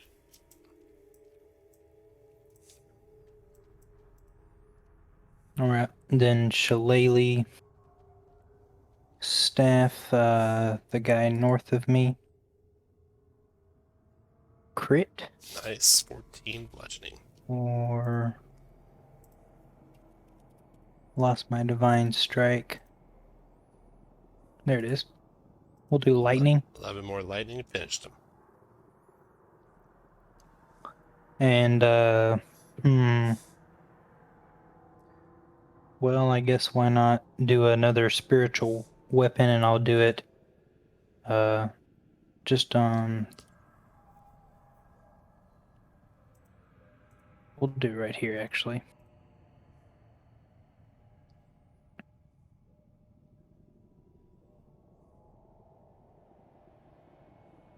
And do I have... Does Bless affects my spiritual weapon, doesn't it? Is Bless Does. still up? Your bless is, right? Did you do the bless, the I charm? did, yeah. Okay, yep, Yeah, it is. 13? 13 missed. Okay. Okay, after Kralin, the one that was up on the tower makes himself visible. Kobold leans over the parapets and down with his longbow to fire on Kralin. A multi-attack on Kralin. He's going to have advantage on every shot, so he's used on his first shot Archer's Eye to add 2 or 9 damage to you with the first shot. Has advantage because it's got an ally adjacent to you, so it's an 18, which is a miss. Second shot. 25 is a hit for 9 piercing, Kralin. Alright. DC 10 concentration. He's done. Then check something here.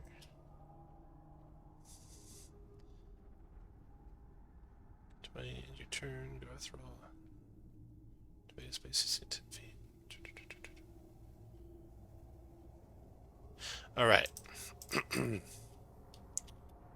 A kobold caster of sorts appears on the tower over here, and he's going to cast Hold Monster, 5th level spell. He'll do it on Kralin. So that is a 13 wisdom save, Kralin, or be paralyzed. Ooh, but I got Bless. Yep. Oh, I didn't need it. You made it, no problem. And then at the end of his turn,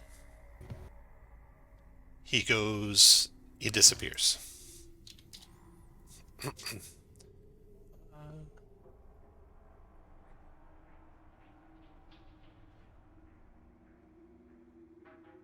Okay. Alright, that was him. Disappeared. And then Helya, your turn. Bonus action, I'm going to move my... Actually, I can just move right there. I'm going to move my spiritual weapon to right there and take an attack on that kobold. 26 for 9. That's a hit.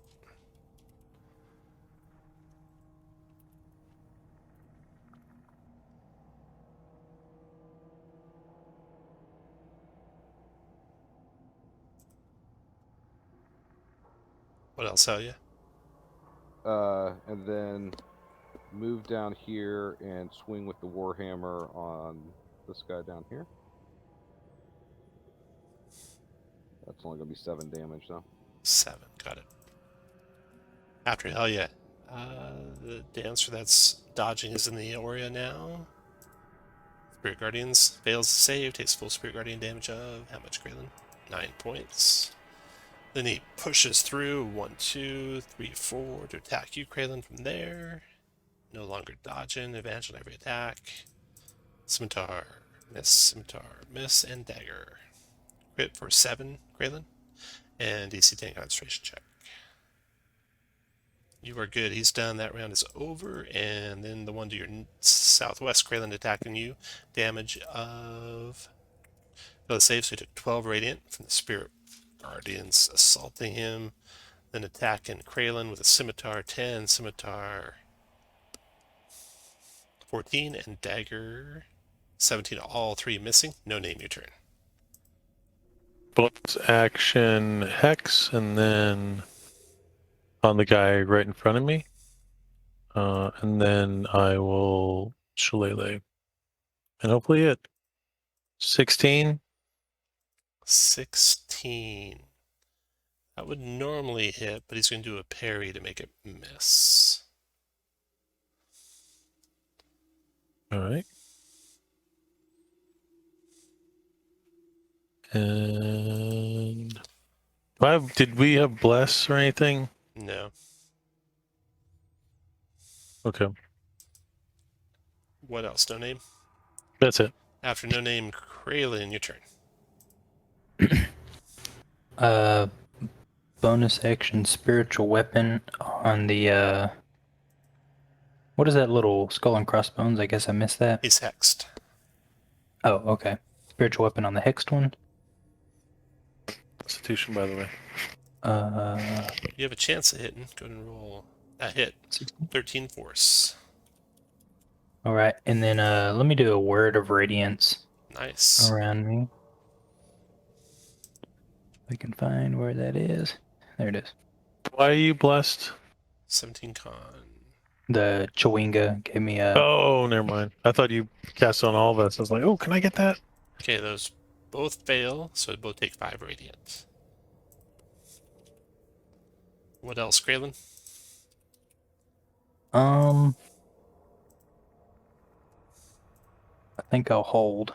Okay, the archer is attacking you. He's going to use his archer's eye to try and do more damage on the first shot. Here's his first shot. 19 miss. Second shot. 22 hit for 6 piercing. I guess it'd be the next damage roll, so it also adds 6 more piercing. Roll 12 total. 13. DC 10 concentration check.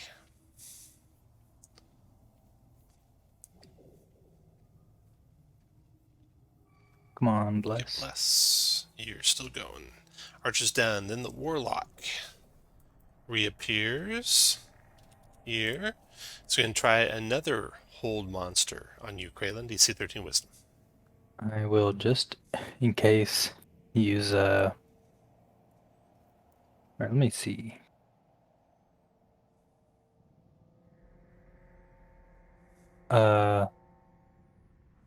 I'll use my inspiration just in case. Okay, didn't need it. You're good. This spell works a lot better against barbarians than it does against clerics. Blink. Oh, he's still there. He did not blink away. Warlock's done. Helya, your turn. Action, I'm going to try to banish the Warlock. All right.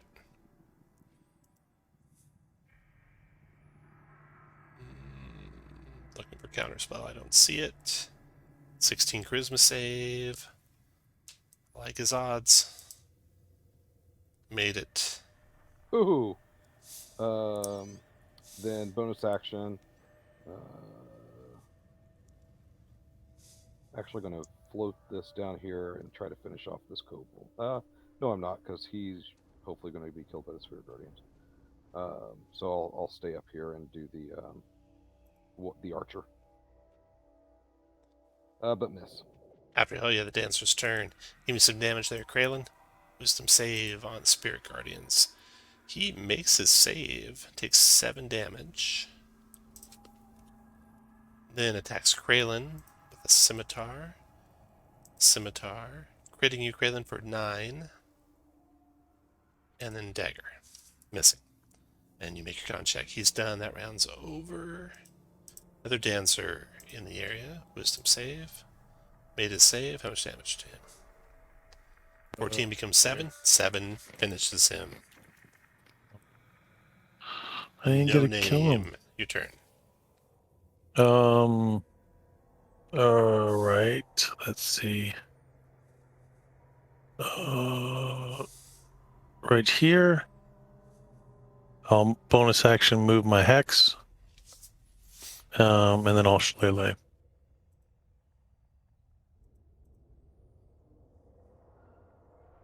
$16. He Is he going to parry? Yeah, he'll parry that one. All right. All right. Hey, they can parry. After no name, Kralin. I'll say parry this, and I'll swing my shillelagh staff at him That hit. 12 magic bludgeoning. with lightning 7 more lightning. and spiritual weapon. 16. You can only parry once. That hit for 13 force. All right, and then I will dance around and get into some cloud cover. All right, move that spiritual weapon next to him, and then we got the archer going. Archer's going to shoot at Kralin again. Now you have cover, Kralin. The archer's going to use his archer's eye to make sure he hits. His last one is going to give him +9 on the attack roll. Oh gosh. He has advantage, so he hit 8 points of piercing. Good. Second longbow shot is a crit for 8 more points of piercing. And the spell's still up, and that guy is done, and the warlock's turn. Old Monster's not working. So he's going to go ahead and go to Eldritch Blast on you, Kralin.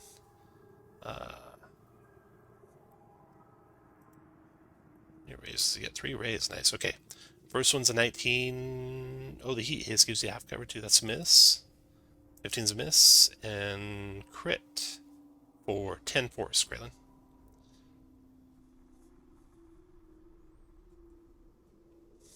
Bless. Oh no. Finally fell. Warlock, see if he blinks away. Nope, still there. Helya, your turn. Helya's first going to move her. No, I'm not going to do that. Spiritual weapon on the archer. 23 for 12.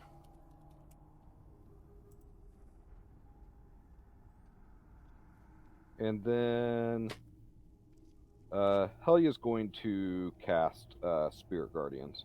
Okay. Dancer's turn in the Spirit Guardians. Here's his Wisdom save. 17, I think, makes it. How much damage, Helya? Only 7. So Does that 3 would be to it. 3. It's 3. Alright. He turns on Helya. Multi-attack in Scimitar. Miss, Scimitar, miss, and dagger. All 3 miss. Rounds over for him. I'm going to take my reaction. Ooh, this Sorry. is going to finish him if he doesn't make this save. You did it. None of those attacks actually happened, Helya. He's gone. No name. Your turn. All right. I can't find a 30-foot radius spell. Yeah, I might not have one of those. It goes from 30 cube to 40. Mm-hmm. What are you going to do? Helya, or no name? I'm going to do a Maelstrom on the Warlock. Oh, okay. Let's see here. Yeah, I don't have a 30-foot radius. I'll have to add that.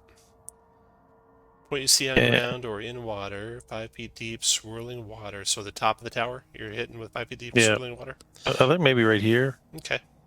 It'll basically be the top of the tower, because it doesn't, it's got to be, like, on ground. So I'll do that as my action, and bonus I'll move my hex to the archer. Got it. and con for the archer. Okay. And I will move right here. Wait. Never mind, my hex is gone. Right, concentration. Maelstrom is concentration, yeah. Yep, makes sense. Okay, Yep. after no name, Kraylin. I will. Can my spiritual weapon get to him? Is it this one right here? 1, 2, 3, The 4. archer, yeah. Oh, archer. Yeah, it can. Okay. I will move it also to the archer. Okay.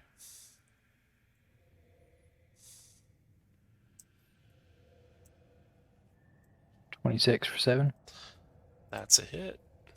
And then I will drink my greater freebie. Got it. A greater freebie. Gonna take that off. Archer's turn. He's shooting at Helya. He's out of your hail. He's 20 feet up. Spore. Yeah. Okay. He's used all his archer's eyes, so he's doing multi-attack Helya. 1, 20, I think misses you, doesn't it, Helya? Miss.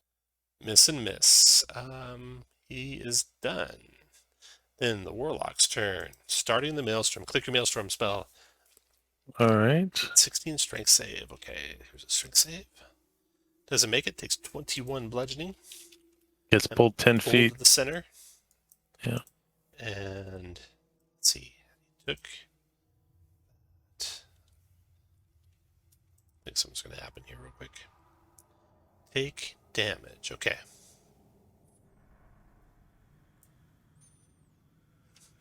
You saw him start to get pulled toward the center, no name, but then it seemed like he disappeared.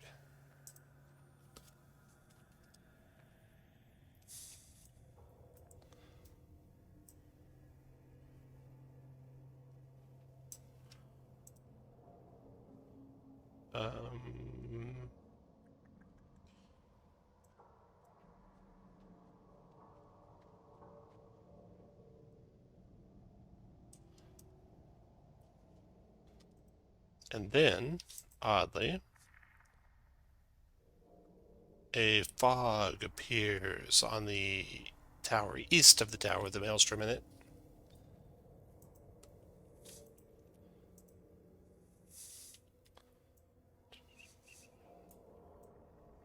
Um, 20-foot radius fog cloud.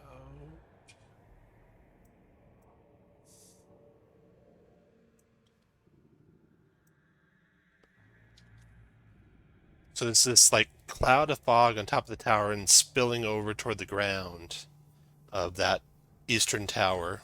Maelstrom is still going on this tower, but the kobold doesn't appear to be there anymore. And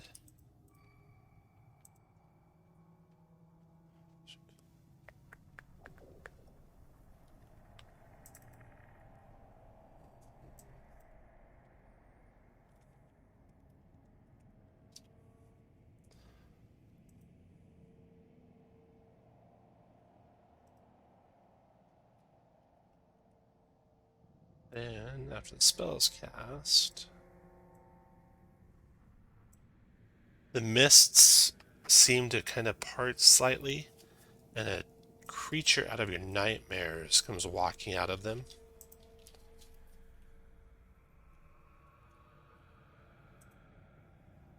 The thing is like as big as a troll and almost built like one. It's got maybe a female face to it, hideous in appearance, lumbering toward your party. And that's that. Helya, your turn. Helya's going to dash. Whoops, shoot. To right here. And then bonus action, spiritual weapon against the kobold. Okay. 13 for 5. 13 miss. No name, your turn. 1, 2, 3, 4, 5. Can I get around him for 5? Use your arrow keys, because I can't see when you use your mouse. All right, 1, 2, 3, 4. I'm trying to go diagonal. Oh, no, you can't. You have to go through Helya. It's a hard corner there. 5, 6, 7. Is that kosher? Did you count difficult terrain for the stairs? No. Then no, not kosher. Then I would get here. Got it. And then so I'll just use some ranged weapon. Like I'll just do chill touch then. Where would that be? Haven't used it since I raised up a few levels. Be the first one after your spells. Ooh, a crit. So 85 damage. 21. 21. 28 damage. Can't parry that. What? Okay. No name's done. Kraylin, your turn. All right. Spiritual weapon on Kobold, 28 for 9. That's a hit. And then I will come up, peek, and I want to throw plant growth. Yeah, right there. Nice. Okay.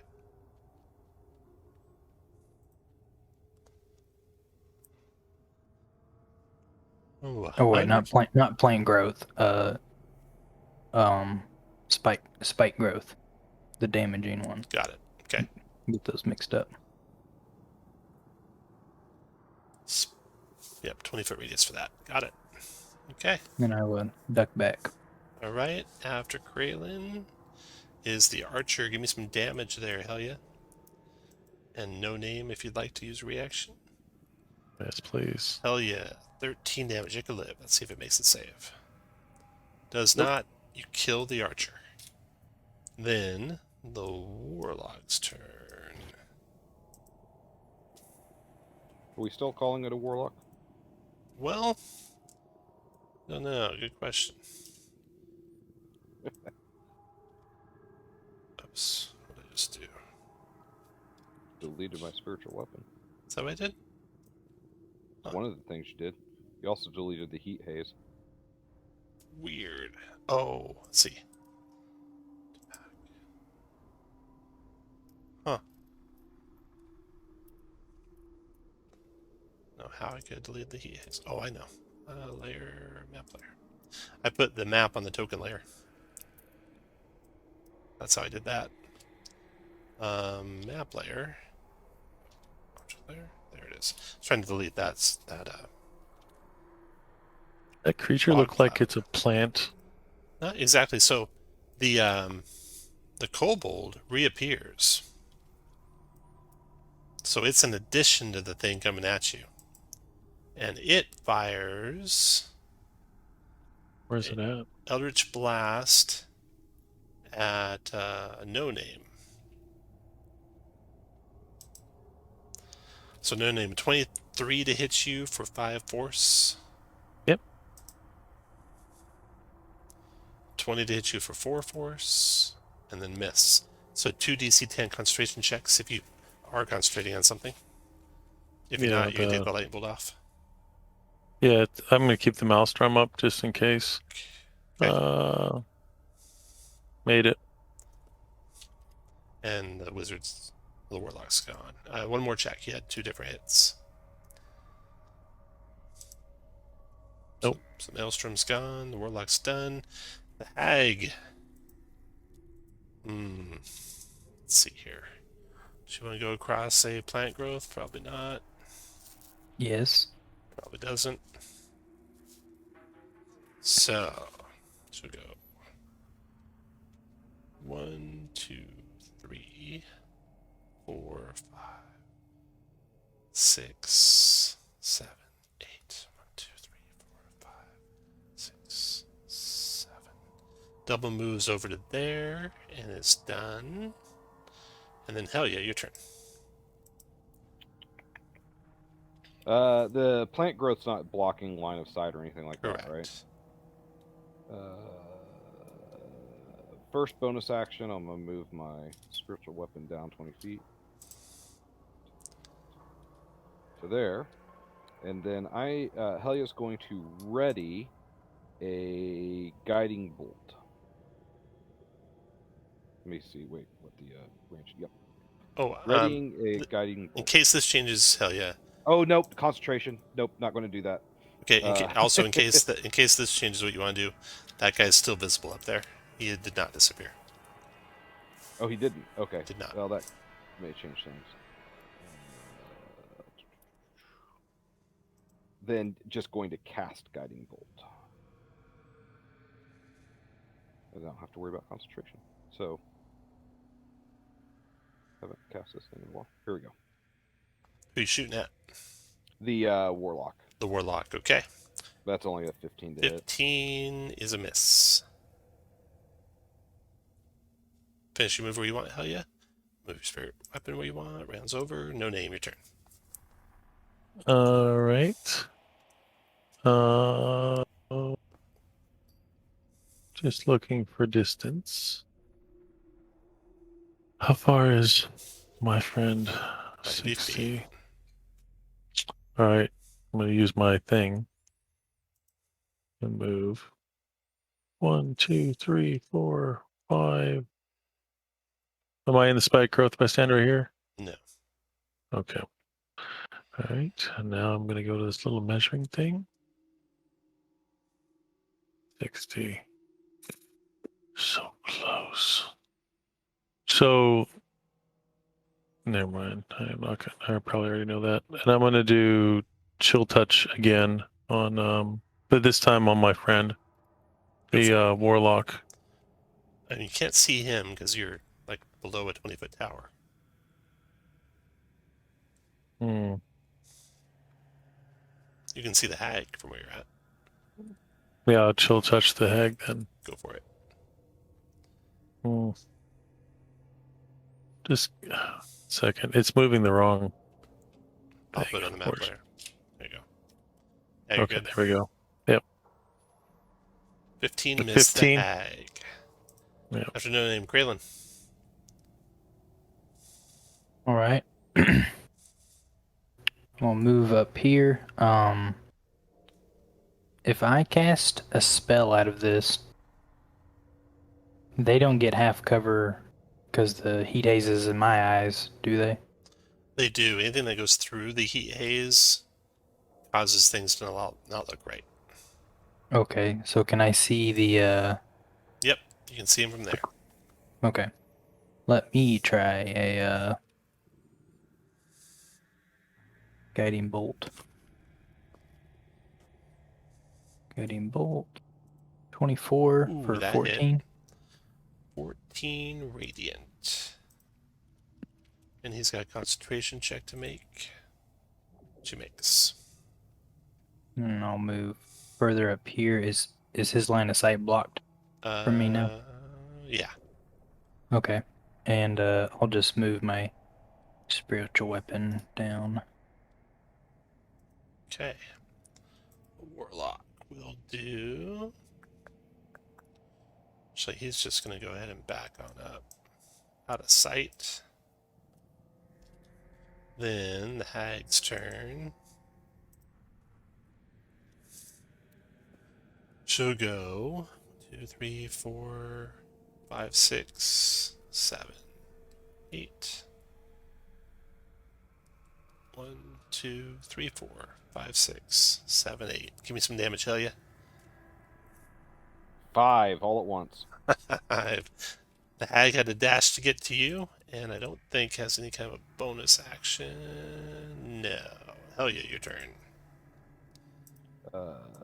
Take a swing with my old warhammer. 24 hit. 24 hits, so that's going to be divine strike. 11 damage. Okay. Then I'm going to move up my spiritual weapon. 21 to hit for 9. 9 damage. Okay. After Helya. Rounds over. No name's turn. All right. The spike I'll growth try- does not go up to the tower. No name, so you're safe to go up to the tower if you want. Okay. I am going to move, but first I'm going to cast a spell on the hag. I want to cast Dispel Magic At at what level? Third level? third level. Make a Yep. DC 16 wisdom check. All right. No. All right. Well, I cast it anyway, so I will mark it off. I feel like the hag is out of nowhere is kind of suspicious, and I will move. After no name. Kraylin. Hmm. Can I see by the way, can I see the kobold now? You don't, no. So you see that there's stairs at the back there. You must have gone down those stairs.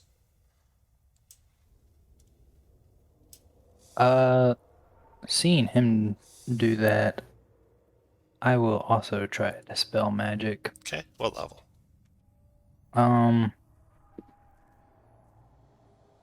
Feel like I should do a 4th, but I'll do a 3rd. Third. Okay, DC 16.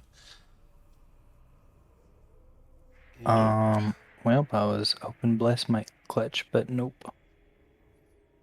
Okay, after Kraylin. Let me move my spiritual weapon up and smack. 18 hit. Oh, Oh, that's the I spiritual clicked weapon. on the. Yeah, click your own. Yeah. 24 hit for 7 force. Okay, now the hag starts in the area. Give me some damage, please, Helya. Hag failed their save. 16 radiant. That's pretty good damage. And see the hag is enraged. Multi-attacking. Bite and claw times 2. Oh, what's this thing? What is this? Is it hugs? Ooh, yeah, it's hugs. It is. It is hugs. Turns out it is. She reaches down to scoop you up in her arms. You probably don't want to be scooped up in her arms. She got a 24 to scoop you up. That's enough to scoop me up. 42 points of bludgeoning damage. Holy cow. Grapples you. Wow. She can't What is attack that you. for a con save for? That's a DC 21 con save. Here we go. Nope. Okay, so Spirit Guardians is down. You are grappled. While you're grappled like this, you're not restrained. She will deal damage to you at the start of her turn until you get out of the grapple for free. She can't attack anyone else while she's doing that. She's done. Your turn, Helya. DC 15 to escape if you want to try and get out. I am going to try to get out in a very clever way. Maybe. We'll see if it works. Going to cast Banishment on her. Okay. Oh, actually, before I do that, I'm going to do spiritual. My spiritual weapon is going to attack. Go for it. 23 for 8. That hit for 8. Now I'm Banishment. going to try to banish her. Charisma check. Gone. Oof. I am no longer grappled. All right. Nice. Finish your move where you want. Hell yeah. That is over. No name. What do you want to do? I'm gonna jump off the tower. Okay. To there. You take How many? 7 points of bludgeoning damage and land prone. And then stand up. That'll give me. Is there a corridor here? There's and these are 20-foot tower, right? Still. 20-foot tower. Yep. All right. Oops. 1, 2, 3, but I want to be right here. That's the end of my turn. After no name comes Kraylin. I will drop the spike growth. Okay. Not that it'll do much good, but I will slowly bring my spiritual weapon over. And, I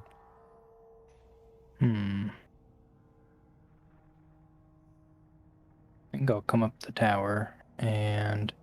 Don't forget to count squares is typical. Oh, that's right. So that Where was I at?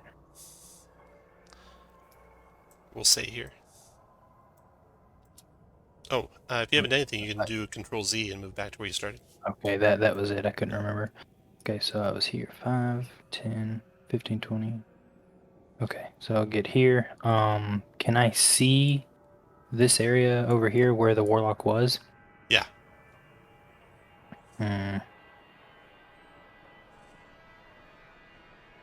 Okay, I will, I'll hold. I'll go ahead and concentrate on the guiding bolt if he Okay. pops his head back up. Alrighty. He does pop his head back up. Fire away. Fine, there it is. Is the other guiding bolt that I hit him with still lighting him up? Because it doesn't matter. 17 for 17. That is a hit, and that finishes him. And the hag never comes back. You have defeated the kobolds and their Fey Warlock. And you can gather together the dragon blood that you want, that you need. The kobold had some treasure on them. What they have here. So they have crude weapons taken from the Duergar, a few coins also that they scavenge, so you collect all that. The warlock has a crudely fashioned chunk of blood red crystal, which pulses gently. And so you got about a 3-day trip back to Wyrmdoom Crag, so you'll have plenty of time to identify that as a Ruby of the War Mage. You also have your potion of giant strength and your potion of greater healing still in hand. You'll be fully back to full when you return. So Awesome. So you make your way back to Wyrmdoom Crag with all the components in hand. And when you arrive there, you find that Pruk is missing. As you were out obtaining the components, Pruk was preparing the makeshift workshop needed to assemble them, but Old Goat demanded that it be some distance from the Goliath's home. So, you trek to Lieutenant Pruk's shack, which is like a half-day's march from Wyrmdoom Crag. He invites you inside. You see a table with parts for 3 bombs, and the place is brightly lit by lanterns secured to the walls, and smells faintly of alchemical components like glue, smoke, and acrid substances. The walls creak in the wind.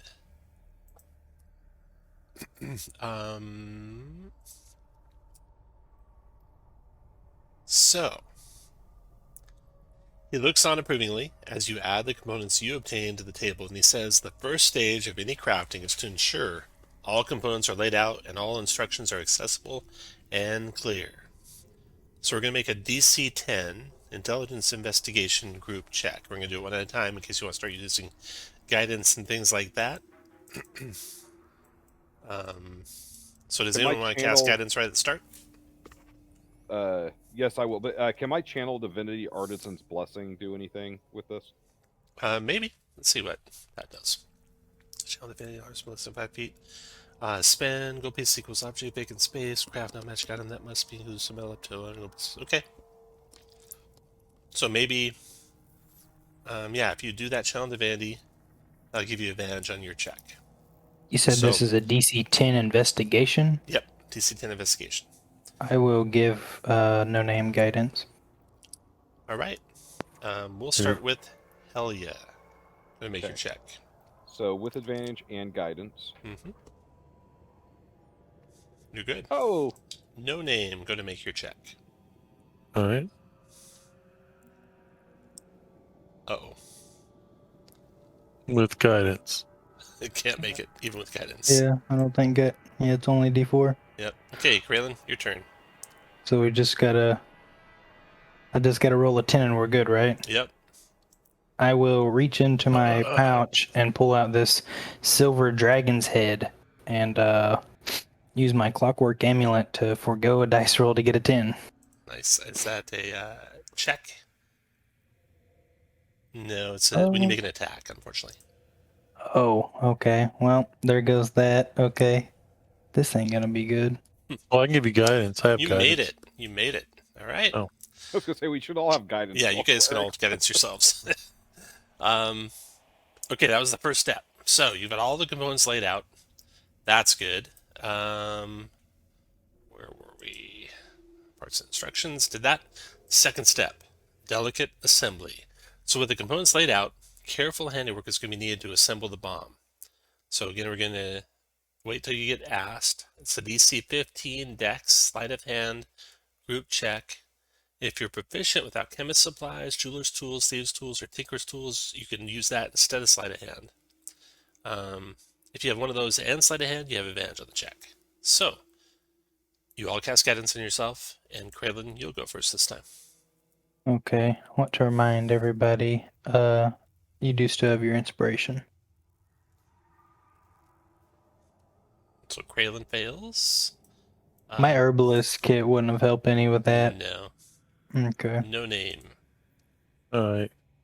So guidance plus, so 9, which is 13 max. So that's a no. with, wait, maybe. Because I get +4, which gets 13, Mm-hmm. right? And then guidance. No, the +4 is built in. No. The +4 is built in, or the +2 is built in? +2 is built in. I don't know where you're getting +4 from. Because if I have alchemist, I can do Oh, okay. that, which is proficiency, right? Yeah. So that would only take me to 11 then. Well, your proficiency bonus at this level is 4, so it's Yeah. 9 and 4 is 13, and the one got you to 14. So 1 short. Oh, short. That Well, hurts. All right. oh, well. So Helya, you might get some of the damage reduced from you if you make it, but go ahead and roll. But we're gonna fail. You are going to fail, but I'm not gonna individual use my- successes might matter.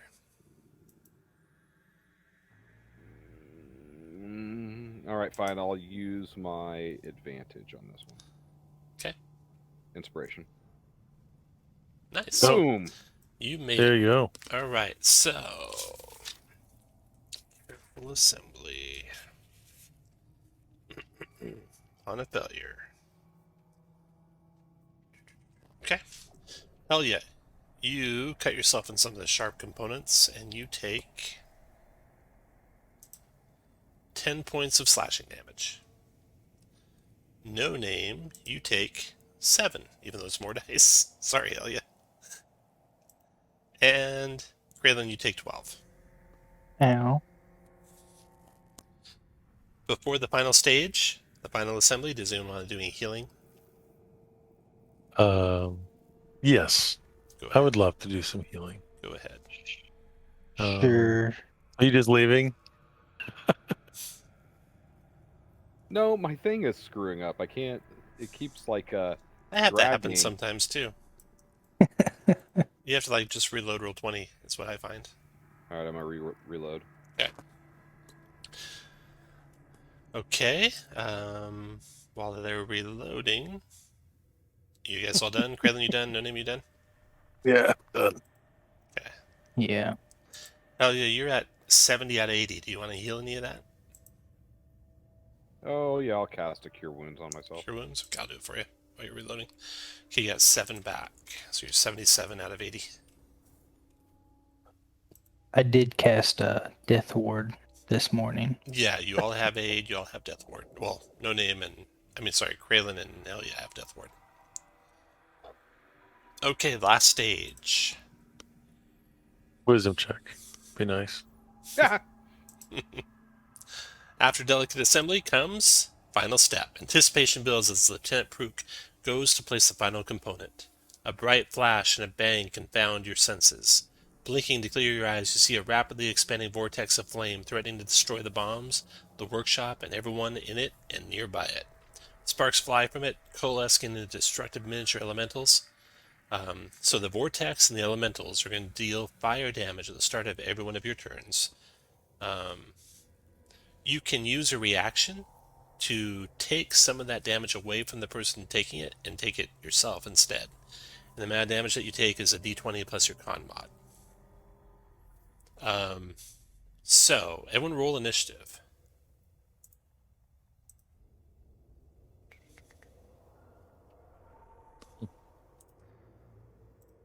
This is Lieutenant Prook. You got a 13. Okay. Let me do descending. Lieutenant Prook, calls out. He fumbles for a scrap of paper in his pockets, hands it to you, and yells, "Enact the failsafe ritual," handing it to you, Helya. Helya, you look at the scrap of paper, and it looks like this. Failsafe ritual, rift closure for dummies. Did a rift tear through reality when you attempted to assemble a bomb? Then follow these easy steps to save the day. Keep the fire elementals away from the bomb at all costs. Look for the weakest spots in the rift. These will be the best location for symbols. Draw the symbol at 3 points around the portal and rift. Before a ritual closing command, perform a ritual closing command in your best dramatic voice. And if you have knowledge of arcane or can wield magic, you might be able to accelerate the ritual. Parts can be completed in the order. Okay. So, at the start of your turn, Helya, you take 12 points of fire damage. So that's Or 6. And what would you like to do to try and close the vortex? Let me look at what these options are here. Raw strength, ritual shortcut.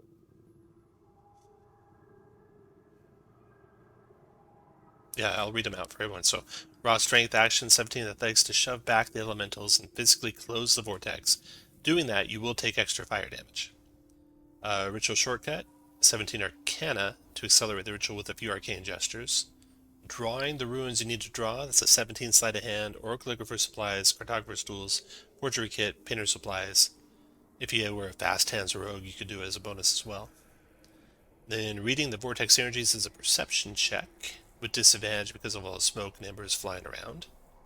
And to act out the components is a performance check. Or you could try and cast a spell. Level 4 or higher, like Maelstrom, Tidal Wave, Ice Storm, etc. Assuming that all of my fire spells probably would not help, so I am going to, Helya's going to try to do an athletics check. Okay, DC 17. Nope. No success. You do take extra fire damage.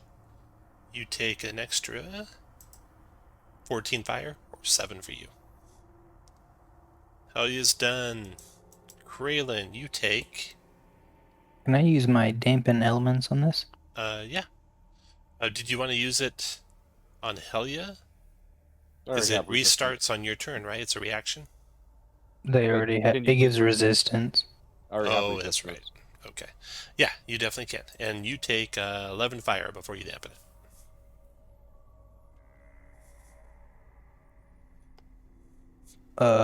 Wait, 11 before I dampen it or after? Before you dampen it.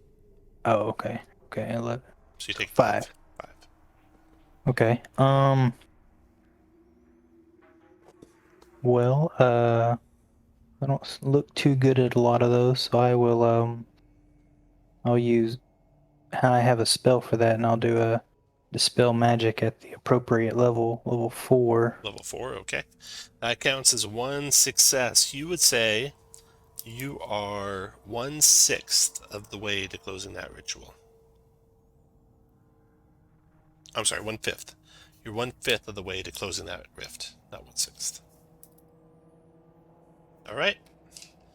After Kraylin, the gift's turn. He takes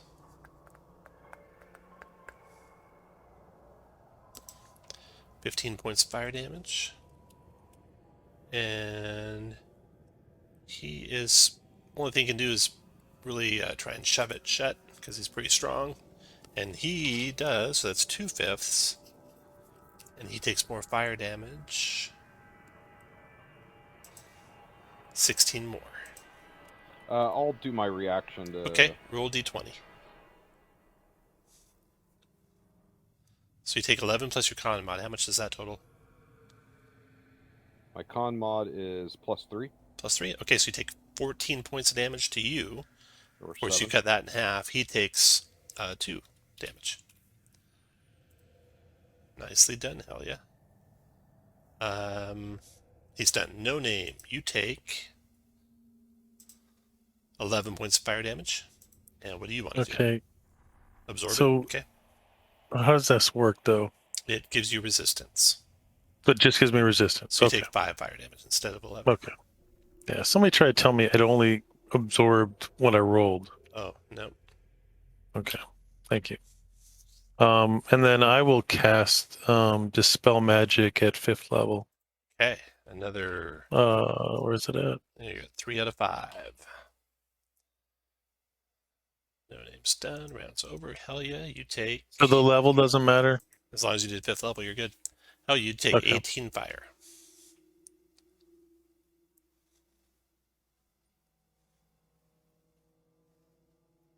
So that's 9 for me.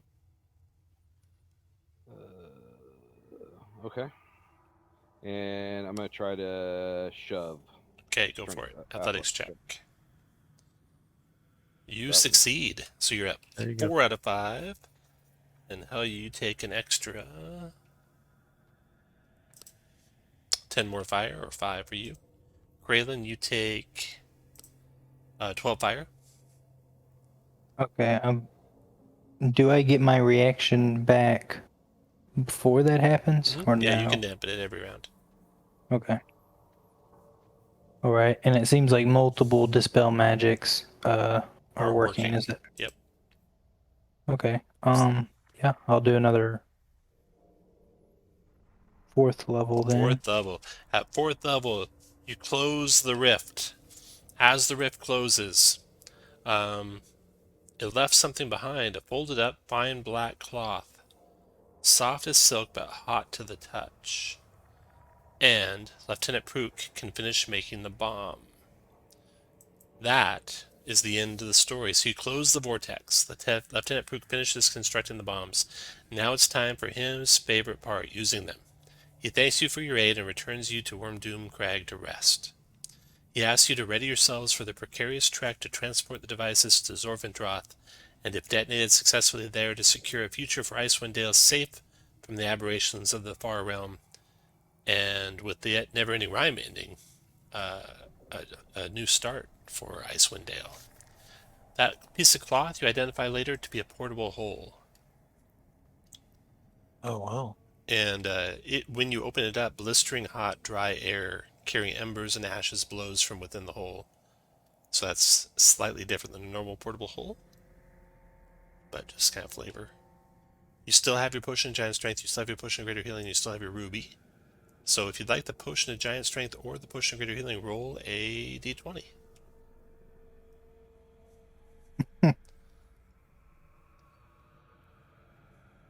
I don't want either. What do you want, Helya? I'll do the potion of giant strength. And do you want the greater healing? Graylin?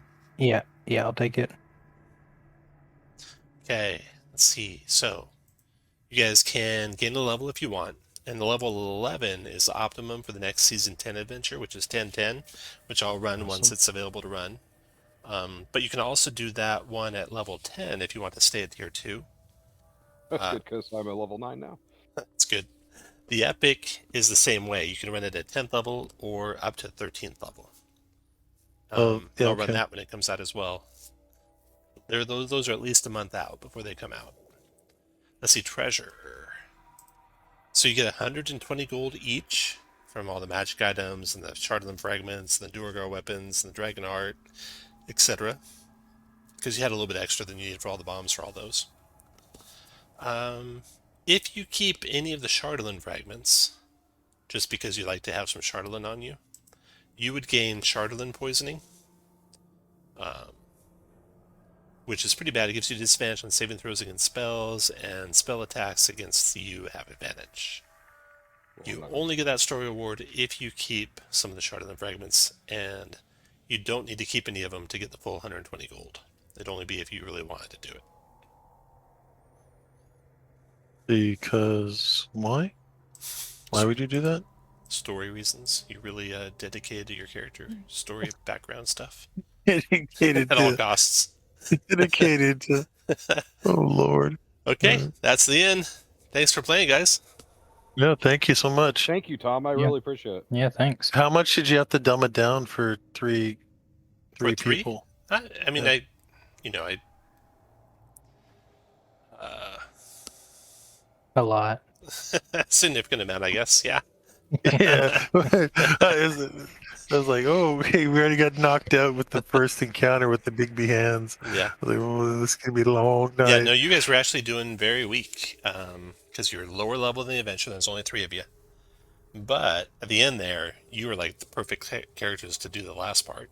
Yeah, I know. All of you We with the both had Dispel Magic. Yeah, you had like 12 Dispel Magics between the 3 of you. Oh, I don't have Dispel Magic. Oh, okay. Well, then I guess you had 8 Dispel Magics between the 3 of you. It would make sense for me to have Dispel Magic, but I don't have Dispel Magic. So at Tell you tier why. 3, how many magic items can? At tier You 3, wanna- you can have 6. All right, so I can take this portable hole, which is a shared. Portable Okay. hole anyone can take, yeah. All right, Just need to have the space for it. but the 6 doesn't count as consumables, right? Right. All right. The thermal cube and the wand don't count, right? Correct. Okay. Correct. I had to get rid of my boots because I felt like had too many. Yeah, Hey, Tom, are you going to email out a summary? I will. Thing? Yeah, definitely. You're the best. I screwed up on the hag because the warlock to summon the hag. I noticed after the hag was out and fighting you guys that it takes a minute for him to summon the hag. So he I should have. thought it was an illusion. Or it could have been an illusion. That's what That's it what was. I thought. I thought it was an illusion. Until Like, it no hugged way. the life out of the dwarf. Yeah, I was like, that was good not an lord. illusion. It's all good since I was able to banish it. Well, actually, we were doing pretty good damage, but then, I mean, what happens then? I mean, do they come back or? That's why I don't know about. Oh, the hag? Yeah, it would have come Yeah. back, but the hag was summoned by the warlock. So he was concentrating on the summoning, and as soon as he died, she's gone. Because it was only his concentration that kept it going. I mean, Ashley, really, she wouldn't necessarily be gone. Because when he loses concentration, she's kind of like a water elemental, where she'll turn against anyone. So, Yeah, she's not, or she's native to this plane. I take it. not necessarily. She's probably native to the Feywild. In which case, I just had. She to would have maintain stayed there, yeah. concentration. Yeah. Well, now I gotta see if I can piece together the recording, because I paused it when I wasn't supposed to be pausing it. And I have the stream cut in half. So I have a first half recorded and the last half streamed. So I'm gonna actually see if I can edit 2 videos together now. We'll see how this goes. Sounds like a special type of punishment. All right, good night, guys. Right. Right. Right. Thanks. Bye-bye.